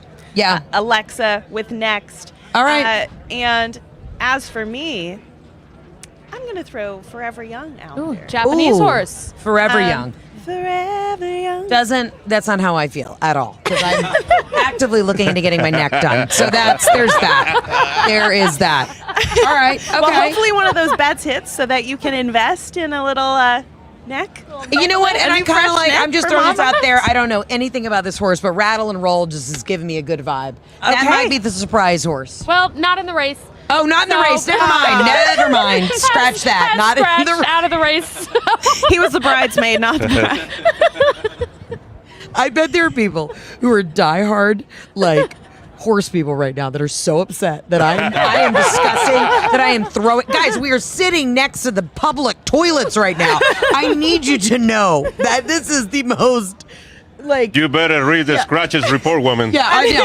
I didn't. Oh, yeah, it says that in the catalog. It sure does. So I tried my best. We have a fun, unhinged time, as always, with you. Again, love you guys. Heather McMahon, everybody. Watch Y'all, Breadwinner thanks for having on me. Hulu. I'm going to get back to my red wine, and I got races to watch. I got money to bet. And to know everything that she's up to, you should also keep up on social media. Keep on if you want to social see media. what her mother is up to today. Yeah, we're doing the most. I got to go finish my steak and, have some champagne. But I'll see you guys later. We'll see you Enjoy. soon. Thanks for having me. joining. Lovely to meet you. Thank you, Adios, Heather. amigos. Ciao, ciao. Never a dull moment Never. with Heather. I feel like we got to clap her off this set. A star. A star. Even. I'll be back upstairs. Okay, but I'm not going? Yes. Okay, great. Right. Yes, you're free. You've got. Hang on. Wait, you need this. Oh, I need my. One last time for the camera. One last hurrah. Isn't she just the most fun Have you time? seen her comedy specials? No, I You haven't. gotta go watch them. They're pretty funny. All right. After this, amigo. Absolutely the best. Well, with that, We've lost Dan. Dan is gallivanting around. He's probably in line for the Probably getting bathroom. another as Zep Heather or the we love mentioned. that in the bathroom. But we Okay. are about 6 minutes until the Breeders Cup Turf. So with Roberta, that who do said, you like? what are the last couple bets people should be locking in? Again, you guys, you can pull up the racing broadcast on USA Today. Or Peacock for the Classic, and we can be your little companion that's on your phone, talking in your ear, telling you what you should do, and having a fun time. No other show is delivering what Heather just did. Hey, you want to switch place? No. I'm good. Do you want me to get a drink while I'm up? Do you guys need a drink? I'm good. You good? Are you just chilling with us? Or you're just gonna... I'm gonna hop off after this race. Okay, cool. So you need a drink? Yeah, that's fine. You want a beer or liquor? Rum and Coke? Rum and Coke. Where did you get the rum and Coke from? I'm sure the viewers are thrilled to hear this Like conversation. just like that pavilion thing. That Just like main go down thing? the stairs and then Rum there's and like a Coke? bar on the Do left. you need anything? Are you staying with us? Yes, Yeah, I'm, you may I'm be- here you for may the be bad duration for of the the show. Derma, no I worries. know that I've been. Just the line. If the line's long, I'm just getting a beer. Do you want something? It is a beer. It's a beer. Wait, actually, do me another. one of Okay. these. So you are staying. Oh. Are you staying? I was gonna hop off. All right, let me see how this takes. How long this takes. All right. Wait. By the way, just so you don't tell me that I didn't give you my picks, I'm basically all in on the 3, and I've got some trifectas with the 1, the 2, and the 11. I'm 3-1, 2-11. The 1 18-1 Rauschen Park is the best value right now. Okay, That's my pick. and Make fun of me Dan, while- Dan, I'm gonna. No worries. I'm gonna give you my phone to call one of our guests, one of our future guests on the show while you're making a drink You run. want me to call her? Yeah. Okay, I'll call her. Okay, so who do you like this race? Talk us through it. Luxembourg. Oh, that's right. That's right. What do you like about Group Luxembourg? 1 winner, 2, 3, 4, and 5 years old. Forget about his previous 2 races. He's way better horse than that, and I think he's going to show up today. And by the way, Europeans are undefeated right now on turf. Yeah. In this Breeders' Cup, by the way. So. This is true. And your 3-year-old Europeans have won 2 out of the last 3 as well of this edition of this race. So it is, kind You of got a Ryan race. Moore back in the saddle, right? Yeah. So here we go. I think he's in a good shape. So he's 8-1. He was what 12-1 the morning line, 8-1 right now. I'm kinda Rebel surprised. Romans is such a good horse. I mean, I know. It's going to be the one to he beat. won in 5-6 different countries. It is This year. he is unbelievable. Yeah. Yeah, he's unbelievable. What do you think of Emily Upjohn, the 2? I respect the fact that they decide to face the boys. Yeah. Instead of go to the filly and mare Right. turf, which could be a much easier for her. Mm-hmm. But again, it's kind of, if I have to decide between her and Luxembourg. I will go for Luxembourg for sure. Okay. All right, there you have it. Who do you like? Roberto says Luxembourg.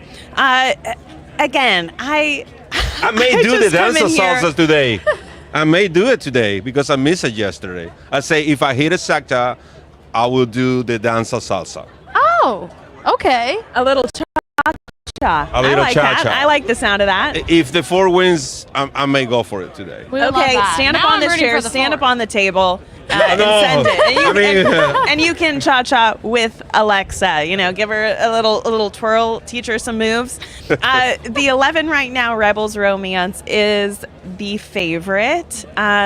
And honestly, it's pretty spaced out after that, with a lot of people also going for the 2 horse, Emily Epjohn. She's 6-1.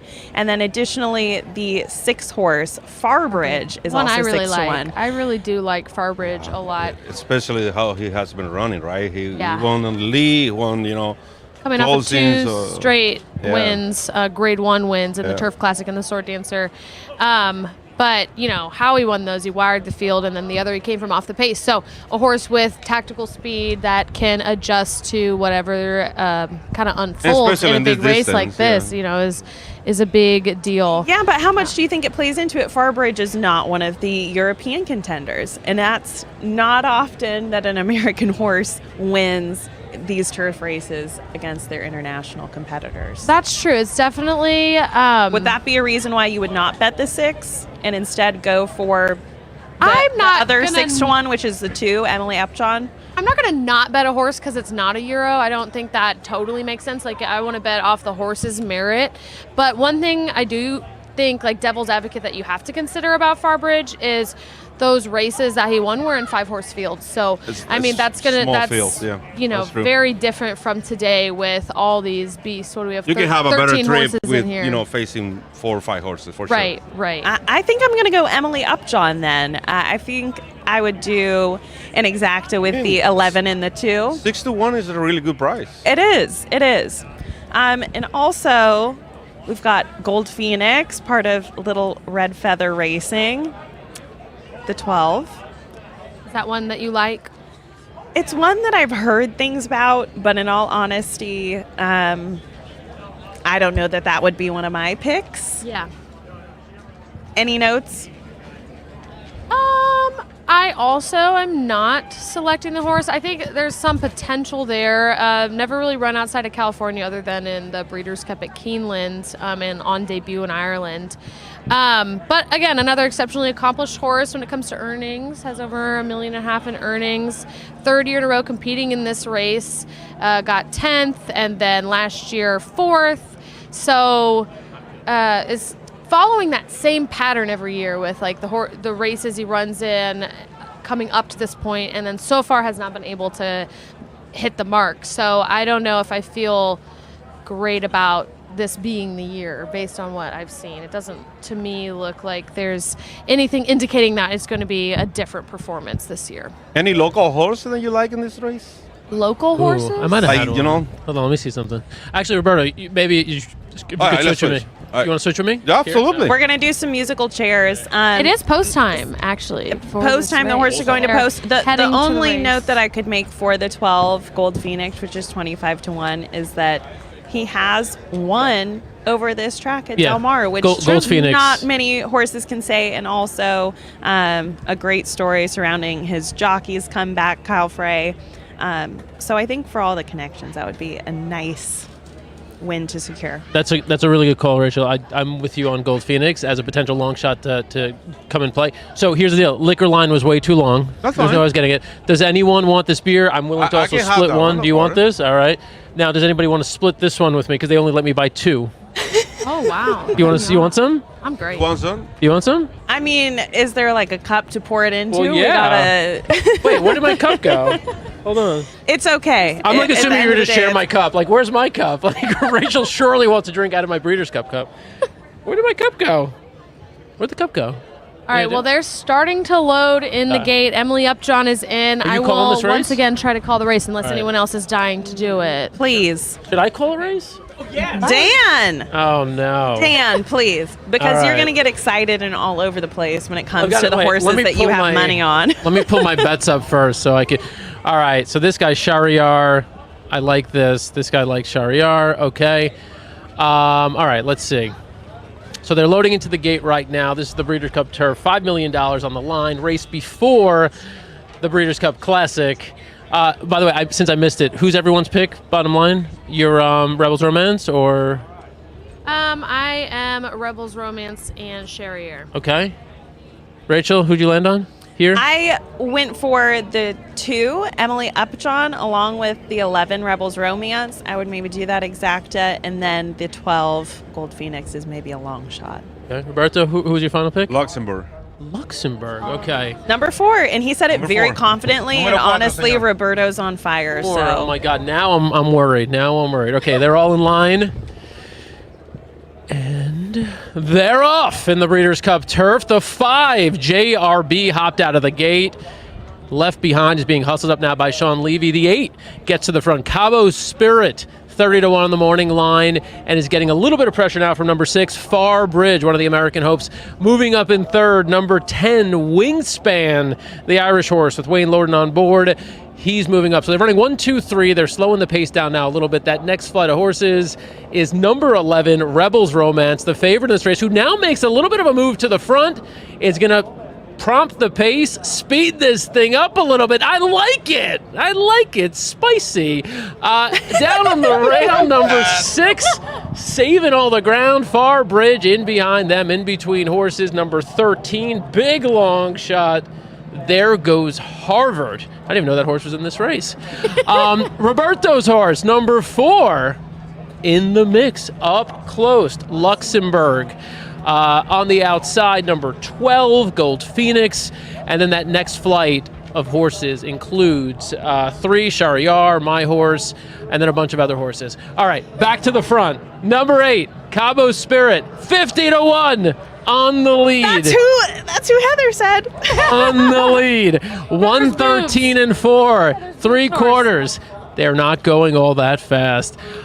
In second, Rebels Romance, still holding that spot. Number 6, Farbridge, has 0 excuses on the rail down there. Number 13, there goes Harvard at a massive price still there. Wingspan, number 10, starting to be asked for a little bit more, not yet producing. Number 4, Luxembourg, biding his time. Looks like he's got plenty of horse. Roberto, how excited are you?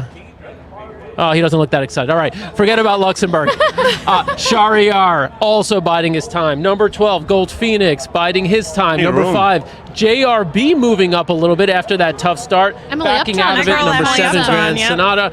Emily Upjohn from way off the pace, but Rebel Romance has kicked to the front as they come off the turn, looking to open up a little bit of a lead here on the outside. Number 1, Rousham Park, the price I told you about. Come on, Rousham Park, get up and beat Rebels Romance. And Shahryar third, and come on, get up, one of you, get up, Rebels, get up, Shahryar, come on, 1. All right, whatever, we had the right horses. Oh my gosh, that was close. It came about. That was close. Rebels Romance by a nose over Rousham Park. I put up probably won about $5,000 if Rousham Park won. And then, of course, Shahryar finished third. I have the exacta and the trifecta. I would have won a lot of money. And I also had $10 doubles. What do you mean you would have? You won. I would have won more. I would have All won right, more. that's the most degen thing I've heard come out of your mouth in a minute. I would have won. I What do won. you say about Lake Victoria? I made up for it. Yes. Okay, I good. would have won more. Yeah. So Dan I totally gave up on the call late. I'm like, I'm not calling this anymore. Now I'm screaming. For anyone who didn't see this race, the 11 Rebels Romance, who was heavily favored, ended up winning,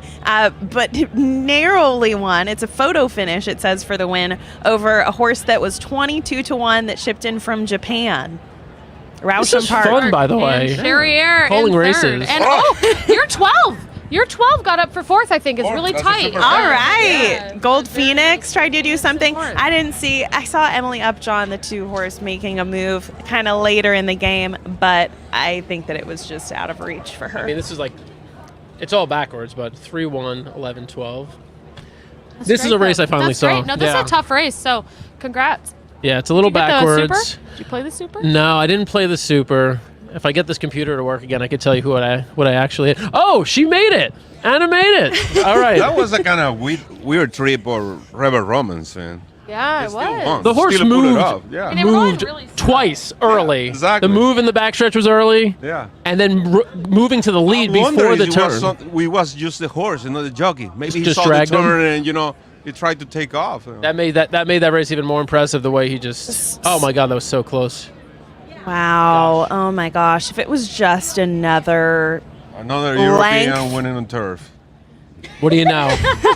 Roberto's so Yeah, excited. 3 Europeans finishing first, second. Well, actually, Japanese finished he's like, second. wouldn't you know it?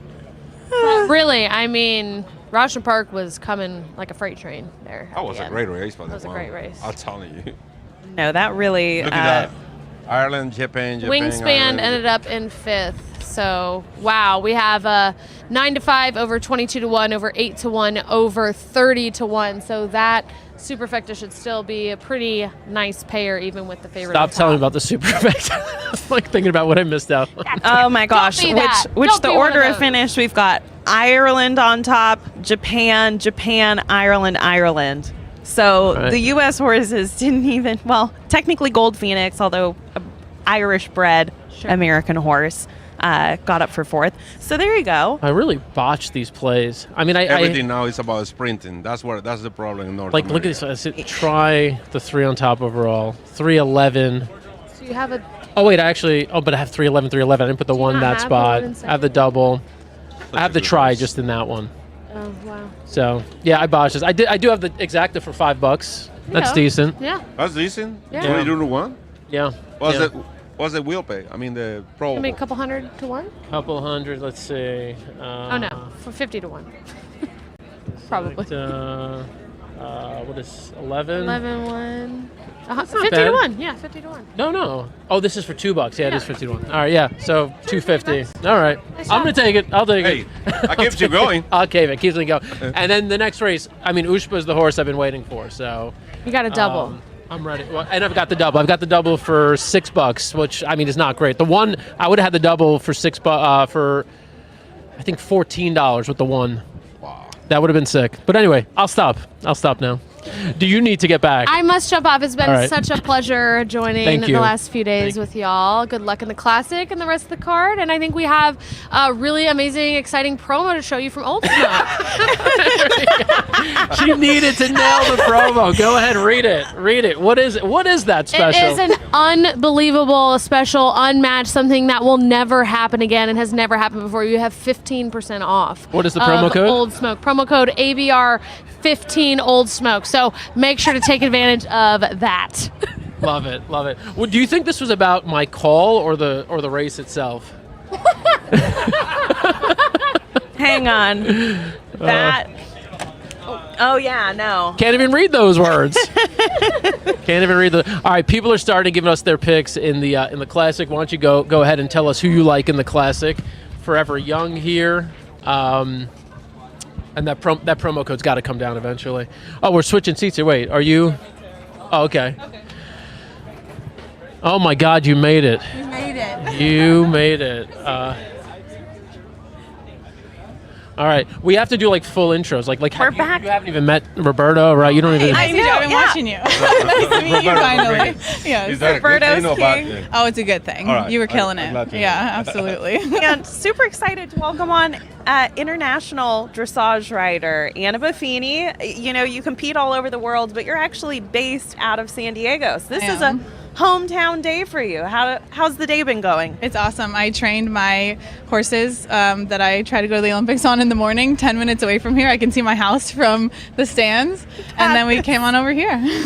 That is the way to do it, honestly, right in your backyard. This track is beautiful. It's my first time ever being out here. But there's actually a horse showing arena for those that haven't been to Del Mar before, right next to the track. I showed my horse there and retired him right there in that arena over there. So That's I've wild. grown up showing on this facility right here. Yeah. Which, how cool is that? Were any of the Olympic qualifying rides done here? No, we're trying to get them back here though. So we're hoping, and the Olympics is in LA, so we're hoping to bring some qualifiers here, and then people can kind of follow us here and then go straight up to LA for the competition. Yeah. So, I mean, you're obviously competing at these high-level international events all of the time, but how does an international horse race like today stand out against that? What can you tell people about the scene and the vibe out here? It's incredible. It's such a vibe. It's buzzing. The whole city's buzzing. Like, living here, seeing the whole city get ready for it, all the signs, all the banners, you see people flying in.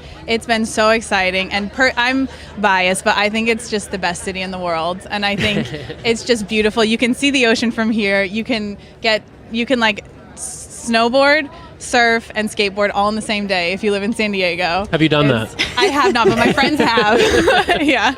So it's amazing, and we love having it here. Yeah. Oh, I love that. And I mean, I alluded briefly to the Olympic trials. Yes. Do you want to get us up to speed with what we might have missed in the last year since we saw you out in California at Breeders Cup? Yeah, when I trained with Mike Smith, I hadn't even started qualifying yet, and I was able to make it onto the short list to go qualify for the Olympics, and we were in really great standing after the first qualifier. And then the second qualifier for my sport, which is dressage, you have to be like perfect, and my horse stuck her tongue over the bit in the second qualifier, and you're basically disqualified. So she was one of the top horses in the country. We had a great chance, and just stuff happens, and that's why sports with horses are so special when it goes well, because there's so many factors, there's so many things that have to go right. Like that horse yesterday, Henri Matisse, that won. Yeah. You know, just hearing his story about like how he got bumped early on, and then they put blinkers on, and the blinkers didn't work, and then they had to build his confidence, and all the things you have to do, and it comes together for a win like yesterday is so special. Yeah. I love you talking about that, because I think a lot of times people think that equestrian sports are so different. You know, the people that ride, show jumping can't relate to the dressage people, can't relate to horse racing people. How about this, by the way? When in reality, Anna is the GOAT. How about that? Thank you. I love you guys. You're Extra absolutely cookies. I'll right. get you crumble cookies later. That's the best. And it is one of those sports that is so variable because there's another athlete involved, and I'm sure that there's a lot of things that you learned from that setback. I'm certain that your eye is still on a future Olympics, but for any of the people that might be competing on the world stage today, is there any advice, I guess, that you would give to them if after you make it to this pinnacle? For the people that make it to the Breeders' Cup, this might be the only time that they could get here. There's no guarantee if things don't work out or go their way. Like, what have you learned through that adversity? I Just think, a fluke, you know? Yeah, exactly. For me, first of all, you have to do this because you love horses.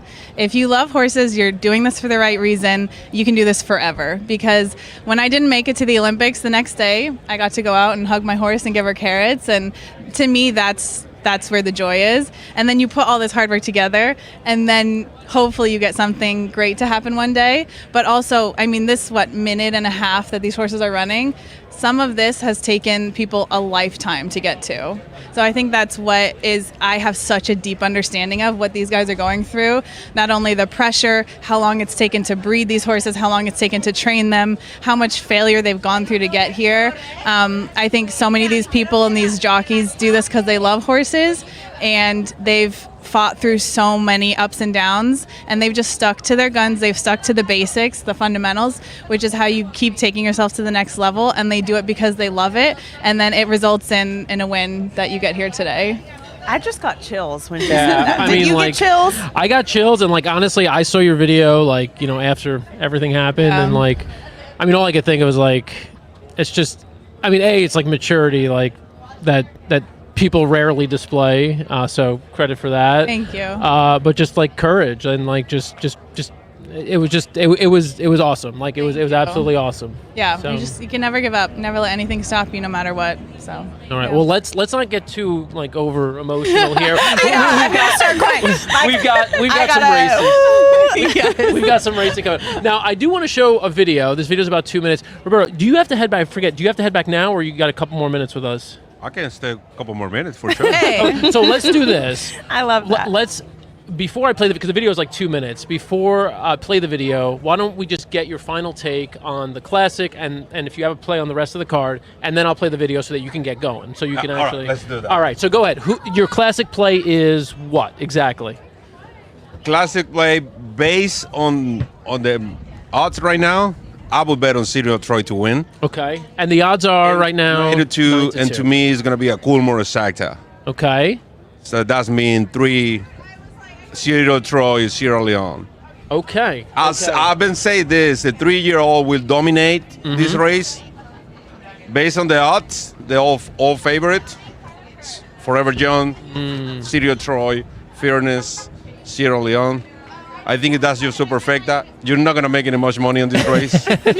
Forever Young, as you mentioned, the favorite right now, the one horse, 3-1. And I like a 30-1 horse in the next race. Well, talk to me about that. Tornado. I love Ben Tornado. I mean, he looks so good on track, and he's not going to be on the lead. He's going to run different today, and he has the perfect rider for that. Roberto and I have covered probably 5 or 6 races now over the course of the weekend. We have disagreed on every single race. Oh, wow. Except for this one. This is a big deal, guys. And he's 31. Let's do it there. And you know what? I like Ben Tornado because of the name. Let's go. Cannot lose. You like Ben Tornado too, right? Yeah, for sure. All I know is my uncle, he's watching this, Uncle Kevin, he texts me everybody who to bet for, and he said City of Troy, so he's with you. Yeah. Uncle Kevin, let's All right. go. Let's roll. Also, repping Team Ireland. It is. We're big. I'm half Irish, so we're big. We're huge Aiden fans. So Aiden O'Brien. Also, Henri winning yesterday was a huge deal for him. Oh my gosh, yeah, he's pretty cool. Well, there you have it, folks. I like from that. Roberto. All right. That one we're going to celebrate. All right, we're going to let you get back. Thank you for the time you spent with us. Oh, thank you, As guys. you head off, we're going to show a video. You know Mike Smith really well. He got together with Irad Ortiz, who was chasing him for the all-time record in wins in the Breeders' Cup. So we asked him a bunch of fun questions, and here's what happened. He calls me daddy. I'm his daddy, so it's my son. Yes. I have 27 Breeders' Cup wins, and at the moment, it's the most of any jockey. I have 20 winners at the Breeders' Cup races, and I'm chasing Mike Smith. Well, it's a great honor to be the record holder of the Breeders' Cup. For some reason, Breeders' Cup takes me to another level, and it's not only the best in the United States, it's the best in the world. You get to compete against the greatest riders in the world, and so it's a huge honor. I mean, I'm happy to be part of the history, to be honest. 20 Breeders' Cup is not easy. It's just exciting, and at the same time, I'm blessed. He came like a very highly rated 2-year-old that's coming to someone's barn, man. And this guy came with an A+ rating. What makes Irad special as a rider is he has no weakness. He has no weakness, man. I mean, from behind on the lead, to be aggressive, have light hands, to whatever it is, and he's fearless. And he rides every single race as if it was a Breeders' Cup Classic. We all knew he was going to be someone to reckon with at a very young age. First of all, I saw Mike before I came up to be a jockey, to be honest. I saw him on TV a lot. So winning races like Breeders' Cup, I always watched Breeders' Cup when I was a little kid with my dad, and I see him a lot of times throwing the flowers, and I love those slow motion shots, and I fell in love with this game, and I have so much respect for him and a lot of riders. So, and you have a person like him tell you something or congratulate you, and you have a message right away when you come back from the race. It make you feel good. Man, he would have been probably the Kobe Bryant coming out, when Kobe first came out, and as it was at his heyday. That's the way he came out of high school. LeBron James. Why? Because he get older, I get better, like the wine. I mean, I wish I can get there and do it the same way he do it at that age. So don't catch me. Before I retire, I'm gonna retire. As soon as you get one, I'm quitting that day. I wish to get to that number. I wish he'd be here so I can get a picture with him. That would be nice. That would be nice. So that's for you, Daddy. No, not really. A lot of respect.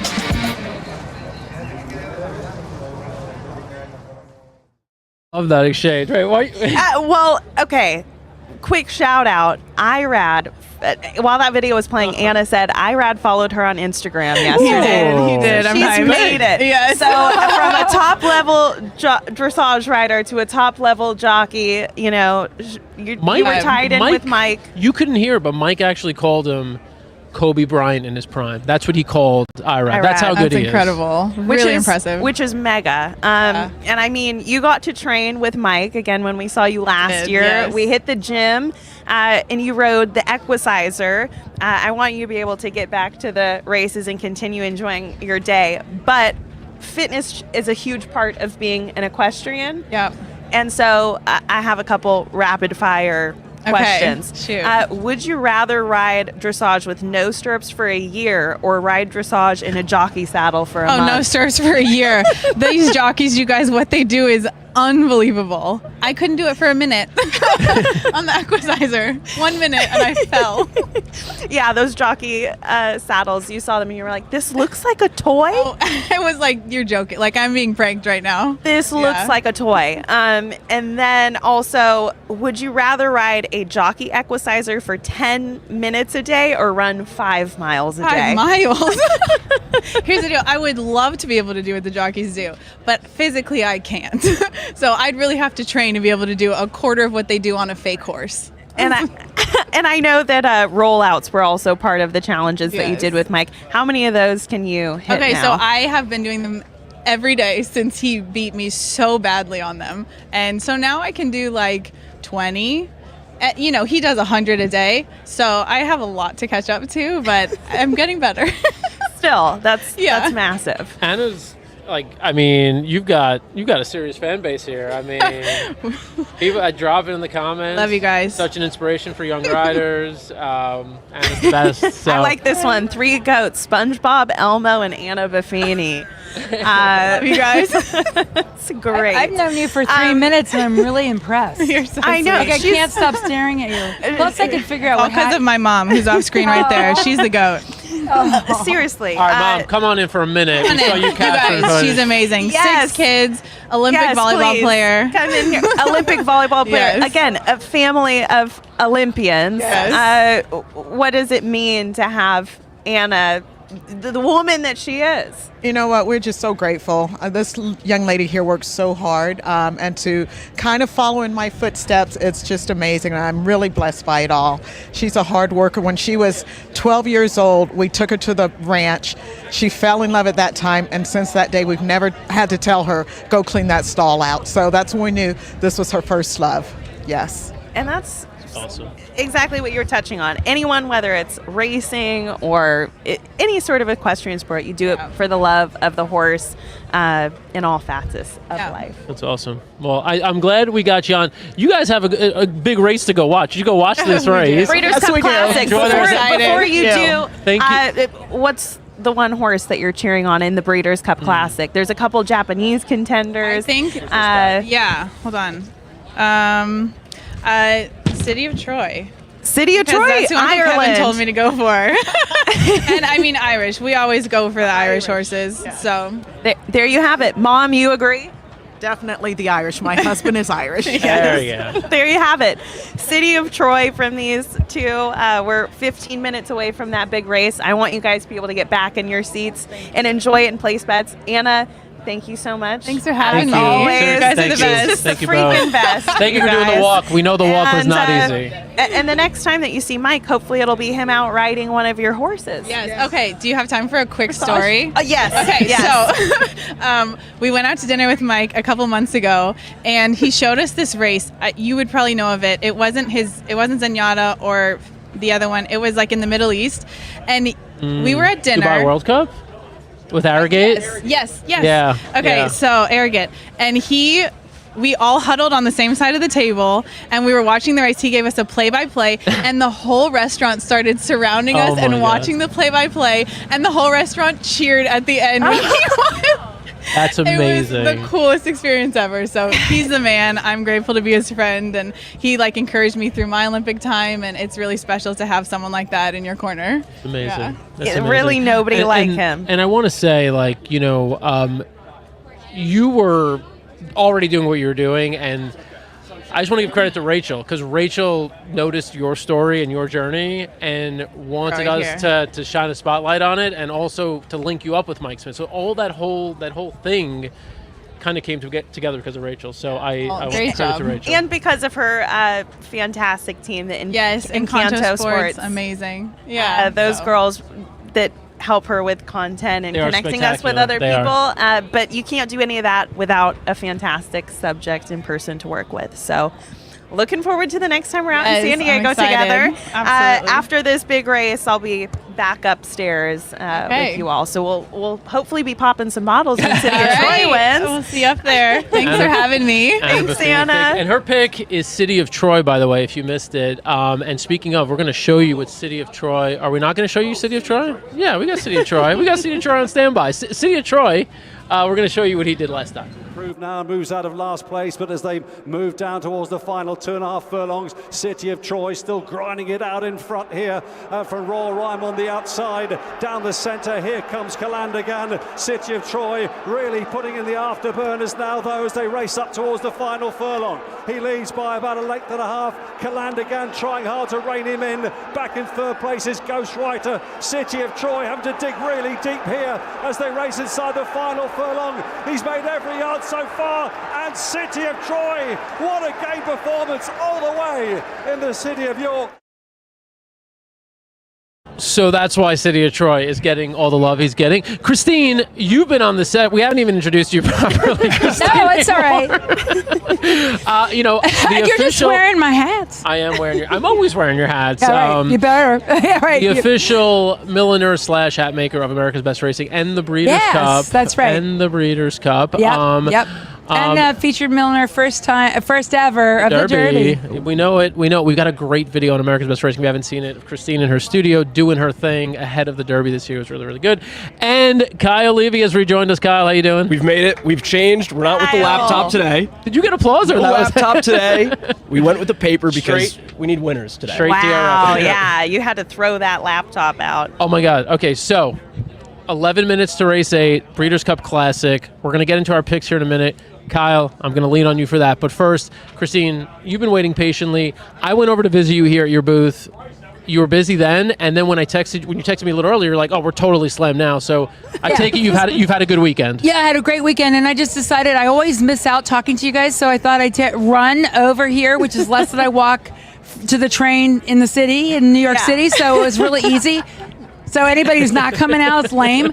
Anyway, but and my hat stayed on the hallway because, I know what I'm doing. I'll make sure no one, but if you're going to ask me, and you always do, who I'm going to go for in the Classic, well, I really can't. I like everybody, thankfully, a lot of owners buy my hat, so I don't want to, and really set the trend for racing. The owners are great about doing their fashion, but I can't really pick one out. But I would say, because I'm only going to bet $2 across the board, because that's what I do, loser that I am. Stop it! No. Hey, we don't unit shame here. I wanted to go with this number 8, but Pyrenees. Pyrenees, I like Pyrenees. Wow. Okay, I knew I was pronouncing it incorrectly. Good. Yeah, you agree? That is my honestly. So Pyrenees right now is 50 to 1. Yeah, even better. That was my and you love betting the long shots. I've seen you bet the long shots. I only bet $2. Yes, exactly. So you need the long shots. Yeah, exactly. Yeah. No, Pyrenees I actually like a lot. If the pace gets hot, which it could, if they're all going at each other early on, Pyrenees horse can be sitting off of them and is improving. And so I do like your pick. Okay, and great. there's a horse who could hit the board, who could finish third, and if you finish third, you're still going to make your money. And I do that across the board because I know that if I go for win place, they'll do show and I'll lose. Like it's just like my strategy is just do the whole. Just add the show. Yeah, and so and they told me they're going to place. And I know they all say that because I'll hear them. Wait, the owners told you? Yes, they said they'll now you got some inside info. All right. Has an owner ever walked up to you and said, "Our horse is going to lose"? No, actually, I've had that. You're being honest with Christine. I'm a bartender, right? Basically, I'm a... Right, tell me all your story. What's wrong with your life? What do you need? Doing they're fixing their hat and getting them perfect. They tell me what I just never get to go to the window because I'm so busy, thank God, that I don't get to go to the window. But Yeah. I am going to go on the way. Nobody will know that I'm slipping off to get a. All right, and you're putting your money But on I have like what? Pyrenees. A Pyrenees. And I have 10 minutes, don't I? Yes. So I better split. Yeah, well, you've got 8 Thank you for minutes. joining us, Christine. Again, the official milliner that provided me with my party poof today. Yeah, you look great. You look handsome. Love you, Christine. Bye. Wow, Bye. Christine single-handedly restoring Dan's confidence after Heather came on. Oh, and she totally took I it missed down out for on me. Heather. Oh, I my missed God. out on It Heather. was Heather's spectacular. fun. It was an absolute ride, Kyle. Honestly, You would have she loved was- it. But Pyrenees is a hell of a play, and you actually like too. Yeah, I've got Pyrenees underneath. Underneath has tended to work for you. At least it worked for you, Dude, yesterday. By the way, like that horse Rauschen Park who just finished second, if Rauschen Park wins, I probably win about another 5,000. But finished second. My main play was Chariars, who finished third. So I hit the try, made a couple bucks. But now, of course, I'm greedy from yesterday. Yeah, so I'm like, that's how it always I goes. wanna do something big. Look, I'm gonna take what money I wanted to set aside. So I set myself, look, I'd like to win a couple $1,000s this weekend. Once I hit that thing yesterday, I was like, all right, great. So I had a little money to play with, and I've got a couple $100 to play with in the Classic. I said it yesterday on the show. Ushba Tesoro, who is the seven horse right now, is 22-1. Ushba Tesoro is my pick to win this race. At 22-1, I'm just going to make a very big win place bet, and I might dabble in a couple of smaller bets with some of the other horses. But I am here. Ushba Tesoro, the 7, Forever Young, the 1 at 3-1. Which I'm Pyrenees, the 8 at 50-1, and then the 11, Sierra Leone at 6-1. Those would be my top 4 horses. All right. I'm surprised to see Forever Young, which morning line was 6-1, is currently the Very favorite for this race, and that's who I've been. You've been telling on people. Forever Young, Do you yeah. think that it's just the Maybe that's name, why. or what's the bigger story behind why people are Well, if really you've been telling backing people about Forever Young, that's You're right. I probably am a true. viral sensation. Everyone knows about me and As soon as you my gave out horse the choices pick, now. it went from 6-1 to 3-1.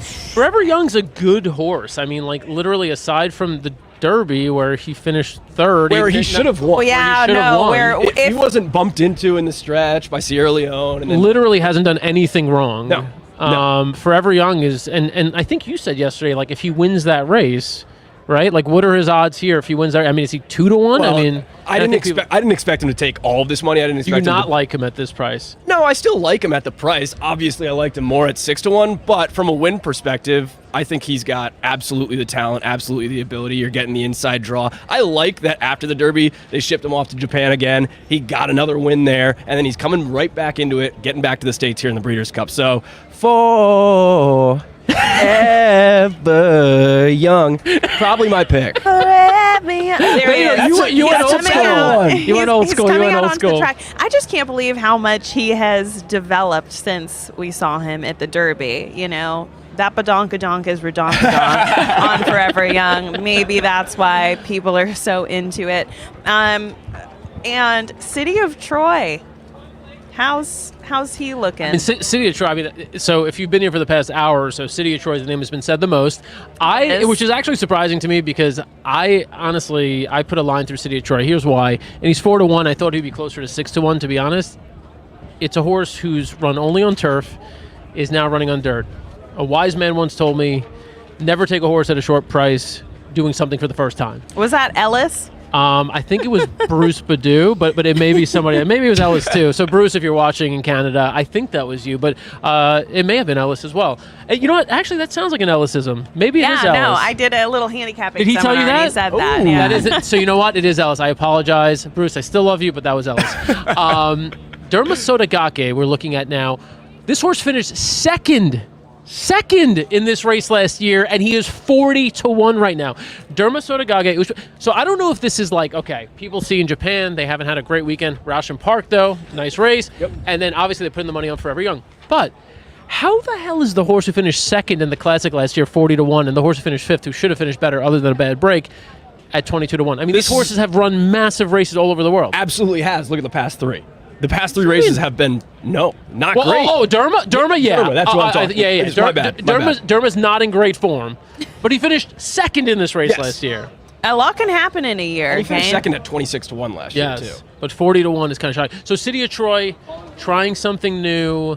And also, like, I mean, like, if you listen to the connections, like, they're like, hey, yeah, you know, like, this is the best horse we've ever had. We're just taking a shot, you know? Like, we realize, like, this might not be it, but we're taking a shot. Are they being too casual about it? Maybe. I don't know. Are they They're holding back their info because they know? Yeah, maybe. The 12-horse Arthur's Ride is 13-1. Who gave us that pick earlier? That was Alex Jordan. Rossi's horse. And Alex. Yeah. He looks like a unicorn. I think that he won pretty impressively in the Whitney. It's a horse I did not have in the Whitney either. Yeah, no, not many people did. And then there's the 14 next, who is Alexa's pick. At 10-1, taking more money than I expected. I think that's a fair pick. Look, the horse has won 7 straight races. Yeah. Granted, they're not the best races. They're grade 3s, grade 2s, a couple ungraded stakes races, but 7 straight stakes wins is impressive nonetheless. Throwing up 100 buyer plus in every single one. So I think it's a great price, honestly, and a fair price at 10-1. So how should people be formulating their bets in each of your opinions? You start. How much money are you trying to make is the question. Let's start with 100. Yeah. What's your target and what's your budget? I mean, if you're betting, if you're trying to just make money, you can bet a straight win bet on Forever Young if you want. But if you're like me, you're not just trying to do a win bet. You're trying to get a little exacta, a little trifecta in there. And originally when I had my 3 horses for my trifecta and 3 horses for my exacta, because I'll do a 3-horse exacta box, I thought it was going to be a little bit better prices. I'm on the 1, Forever Young, obviously. City of Troy, I knew was going to be probably the favorite, but not the favorite right now. 3rd choice on the board. And then my somewhat of a price horse was going to be Sierra Leone, but 12-1 sounded a lot better than 6-1 right now. But I kind of saw that coming a little bit. Yeah. Fierceness, by the way, co-favorite at 3-1. The 9-horse Fierceness is going to, barring something unexpected. Well, I mean, I guess there are a couple of unexpected. I bought the body armor for Mike Rapoli, so shout out to Fierceness and Mike Rapoli. I was wondering. I'm supporting. Yeah, no, I was like, this. I'm fading, but I'm supporting. Calculated. Yeah, no, you got to get the Noble sneakers on Ooh, now. That's true. That's the new. That's true. The new venture there with Fierceness. So, talking about a pace perspective, though, let's take that on the race. Who's getting the lead? Do you think it's going to be Arthur's Fierceness? Ride. I agree. Yeah. But how much does Fierceness let that horse get the lead? Or will he sit right off I think he it? does. Yeah, I think he does. I think he ends up being fairly loose. I think so too. But if Fierceness does end up being up front, I think that's how he wins this race with ease and just charges home. I think he needs to be close, and he needs to hope that a couple of others lay off. Now, Newgate's a horse that we're not talking about, but a horse that a lot of people locally think is in career form. If the pace is hot, makes sense to be, kind of just off of them and make a move late and kind of finish up and hit the board. Newgate taking money 15-1. That's the 13 horse. So I like Newgate a little bit. Trying to think of the ones we haven't talked about. The 2 horse. Who's the 2 horse right now at 22-1, taking a little bit of money? Highland Falls. Falls. So that's the horse to put pressure on Arthur's Ride Last Out, right? And beat Arthur's Ride Last Out. Am I reading that correctly? Yep. Yeah. Correct. So look, all these horses are coming out of races that, they either won a grade 1 or a grade 2 or were competitive in those races. So all of them you can make a case for. I mean, that's probably one I don't include. But Arthur's Ride, I mean, just based on his Whitney, I think is one that you have to take seriously. If he can get over and get to the front and kind of settle down a little bit tough. Yeah. But, well, not outside, but you get what I mean. But there's just not that much speed in this race. Like, who's going to be challenging Arthur's Ride? So I honestly do see him getting the lead. I don't know, though. Fierceness might be the one to challenge. Yeah. Yeah, and Arthur's Ride, again, Bill Mott trainee. And that duo of Bill Mott and Junior Alvarado, they teamed up to win such big races as the Mile with Cody's Wish 2 years in a row. I love that duo. I like that jockey-trainer duo here in the Classic as well. I'm going heavy on everything right now. I'm just literally firing away bet after bet after Here bet. He's popping off. How many minutes? We got It says post time. Post time, yeah. Does For that anyone, mean, is this a Gulfstream Park post time, or is this anyone in the comments? Let us know who you like. We've got a lot of Forever Young in the comments. Let us know who you like. Let's see. Who goes off as the favorite? Do you think? I mean, the doubles are probably telling. It's going to be Fierceness. Yeah, I think it's going to be Fierceness. This is a fun race. The 11 Sierra Leone. Yes. The 11 is 6-1. Sierra Leone should not be 6-1. I respect the Sierra. What do you think is a fair price on Sierra? I thought 10 to 12 to 1. Really? Yeah. I think Sierra Leone's going to hit the board. I do, but I still Horses think never not hit the board. Yeah, but I think 6-1 is low. I think in the tops, it's probably going to be Sierra Leone in the mix with a horse that's been a pace setter throughout the duration of the race. This person who just commented, they said the Classic will be a classic. I think that's the only thing Classic that we can will be a classic. Doesn't want to go on record with a pick, but we can tell you the You Classic know will be what? Originally, whenever they first changed it to being in like the middle of the day, this race, I was against it. I'm kind of okay with it. I like it because now it's like we got more. We got after more. this. We got plenty of action. We got a pick 5 that's kicking off right here. Yeah, the dogs can continue to eat. You know what I'm saying? Because everyone with a race like the Classic, this is one where we all get so looped in and connected. Is probably the race that handicappers dial into the most. And at the end of the day, when that's over, there's other races to look forward to after it. But obviously, this is the culmination, the $7 million Breeders Cup Classic. That'd be nice. If Ushba and Forever Young finish 1-2, I may just flip this table. Joy. Yeah, Sorry, pray guys. for the camera equipment. Oh my if God! Ushba Look wins. at JD. So, are you okay, bro? Are you guys both freezing? Oh, damn. You guys got to get a drink. They will not abandon It's a solid the set. like 20 degrees warmer as soon as you step in the sun. Yeah, too, honestly. spot's not ideal for that. It's true. I'm going to immediately go out there and rotisserie chicken myself in the sunshine. Just rotate on. Love that. Okay, Rotate around. so of the 3 top choices right now, not Sierra Leone, Fierceness, City of Troy, and Forever Young, who's the most likely to not hit the board? Oh, I like that. City of Troy for me. Okay. I'd say, because I think Sierra Leone's going to close, get a little piece. And who was the other one we're talking about? Forever Young? Fierceness. Forever Young, Oh. Fierceness, and City of Troy. Yeah, I think Forever Young's good. And, Fierceness has been so hit or miss. I mean, I know that's he's the been so thing. If consistent he's not lately. if he's not going to win, he's probably not going to hit the board. Yeah. That's how it's been. So we'll see if that's the case here today. But I don't know. I think the one that I would toss would be Fierceness just because of that. So that's why I'm not really including in my exactas or trifectas. Going to hopefully beat what will be the favorite in the end. He's just getting the sports drink. That's all. He'll support that I'm part of drinking the the Kool-Aid. syndicate, but not the horse itself. We do need you to call this race. Oh boy. It worked yesterday. Yesterday's was great. It worked I went yesterday. back and watched yesterday's. That do was you want fantastic. this? Yeah, I do. That's a good call right there. We're missing Lindsay Zarniak from the equation. That's but, a good but other call. than Lindsay, this is our core team. You can use that as a paperweight. Thank you. Let's go. So this you- helps out a lot. All right, So what are you like? So we're going to watch it. So they're entering the gate now. You're keeping your eye on which horse throughout the race? Well, right at the start, it depends on if Arthur's ride gets clear. I'll keep my eye on him, but I'm still not putting my money on him. So Forever Young's the bet for me, and Sierra Leone. So they're going to be probably more mid-pack or towards the back. Sierra Leone probably way more towards the back. So I'm going to have a pretty boring race for the first minute and a half, basically, until it gets electric with those closers. If these boys' cheeks aren't up out of their seats at the end of this, then I'm already getting ready to get up. I got my 1-3-11 trifecta box, exacta box locked in. Who was your top pick again? Ushba Tesoro. So I'm 7-1, and then I've got a few others underneath. Okay. We got a few more left to get in the gates. there goes the unicorn. Arthur's ride is locked and loaded in. There's the 6, Derma. Sotogake. Kyle's going to be calling the race. Kyle's calling the race. And by the way, I know like a lot of people are like, oh, you guys, we cannot contractually show you the race.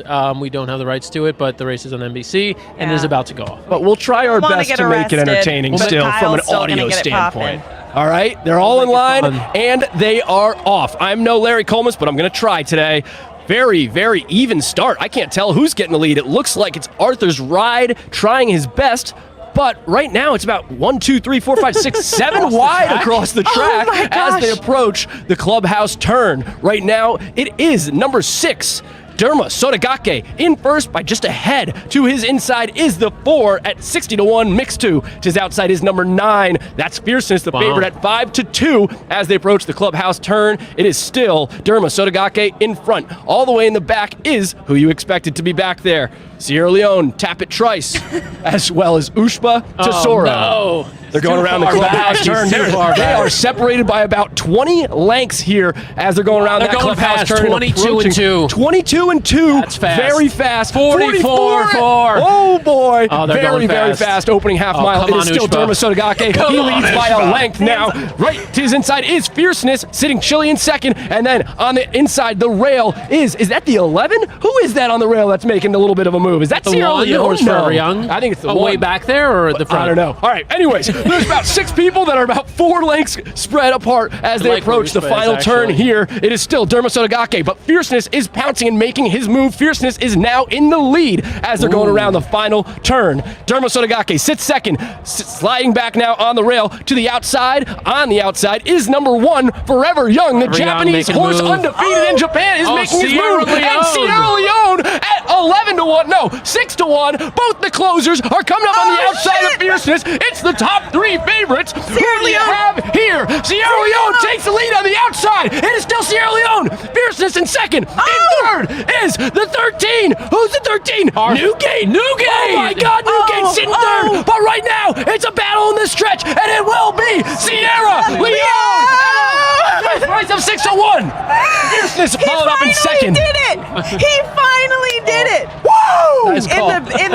Come on! In the biggest race of the year, Sierra Leone delivered. I hope that Heather and Jeff bet that. Came through. Woo! Always a bridesmaid, finally a bride. Sierra Leone. And I bet that Alexa is doing backflips somewhere after.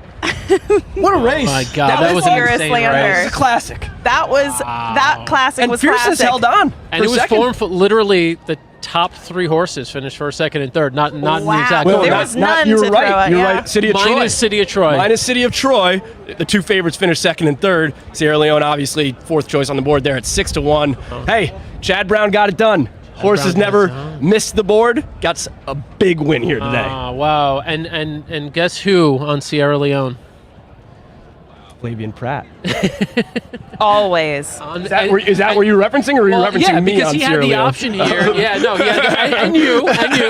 But he could have gone a couple different ways here. He's been on a number of these horses, and I kind of thought it was a little odd that unless I'm completely confusing it, I thought Pratt had an option on 1 or 2 other horses.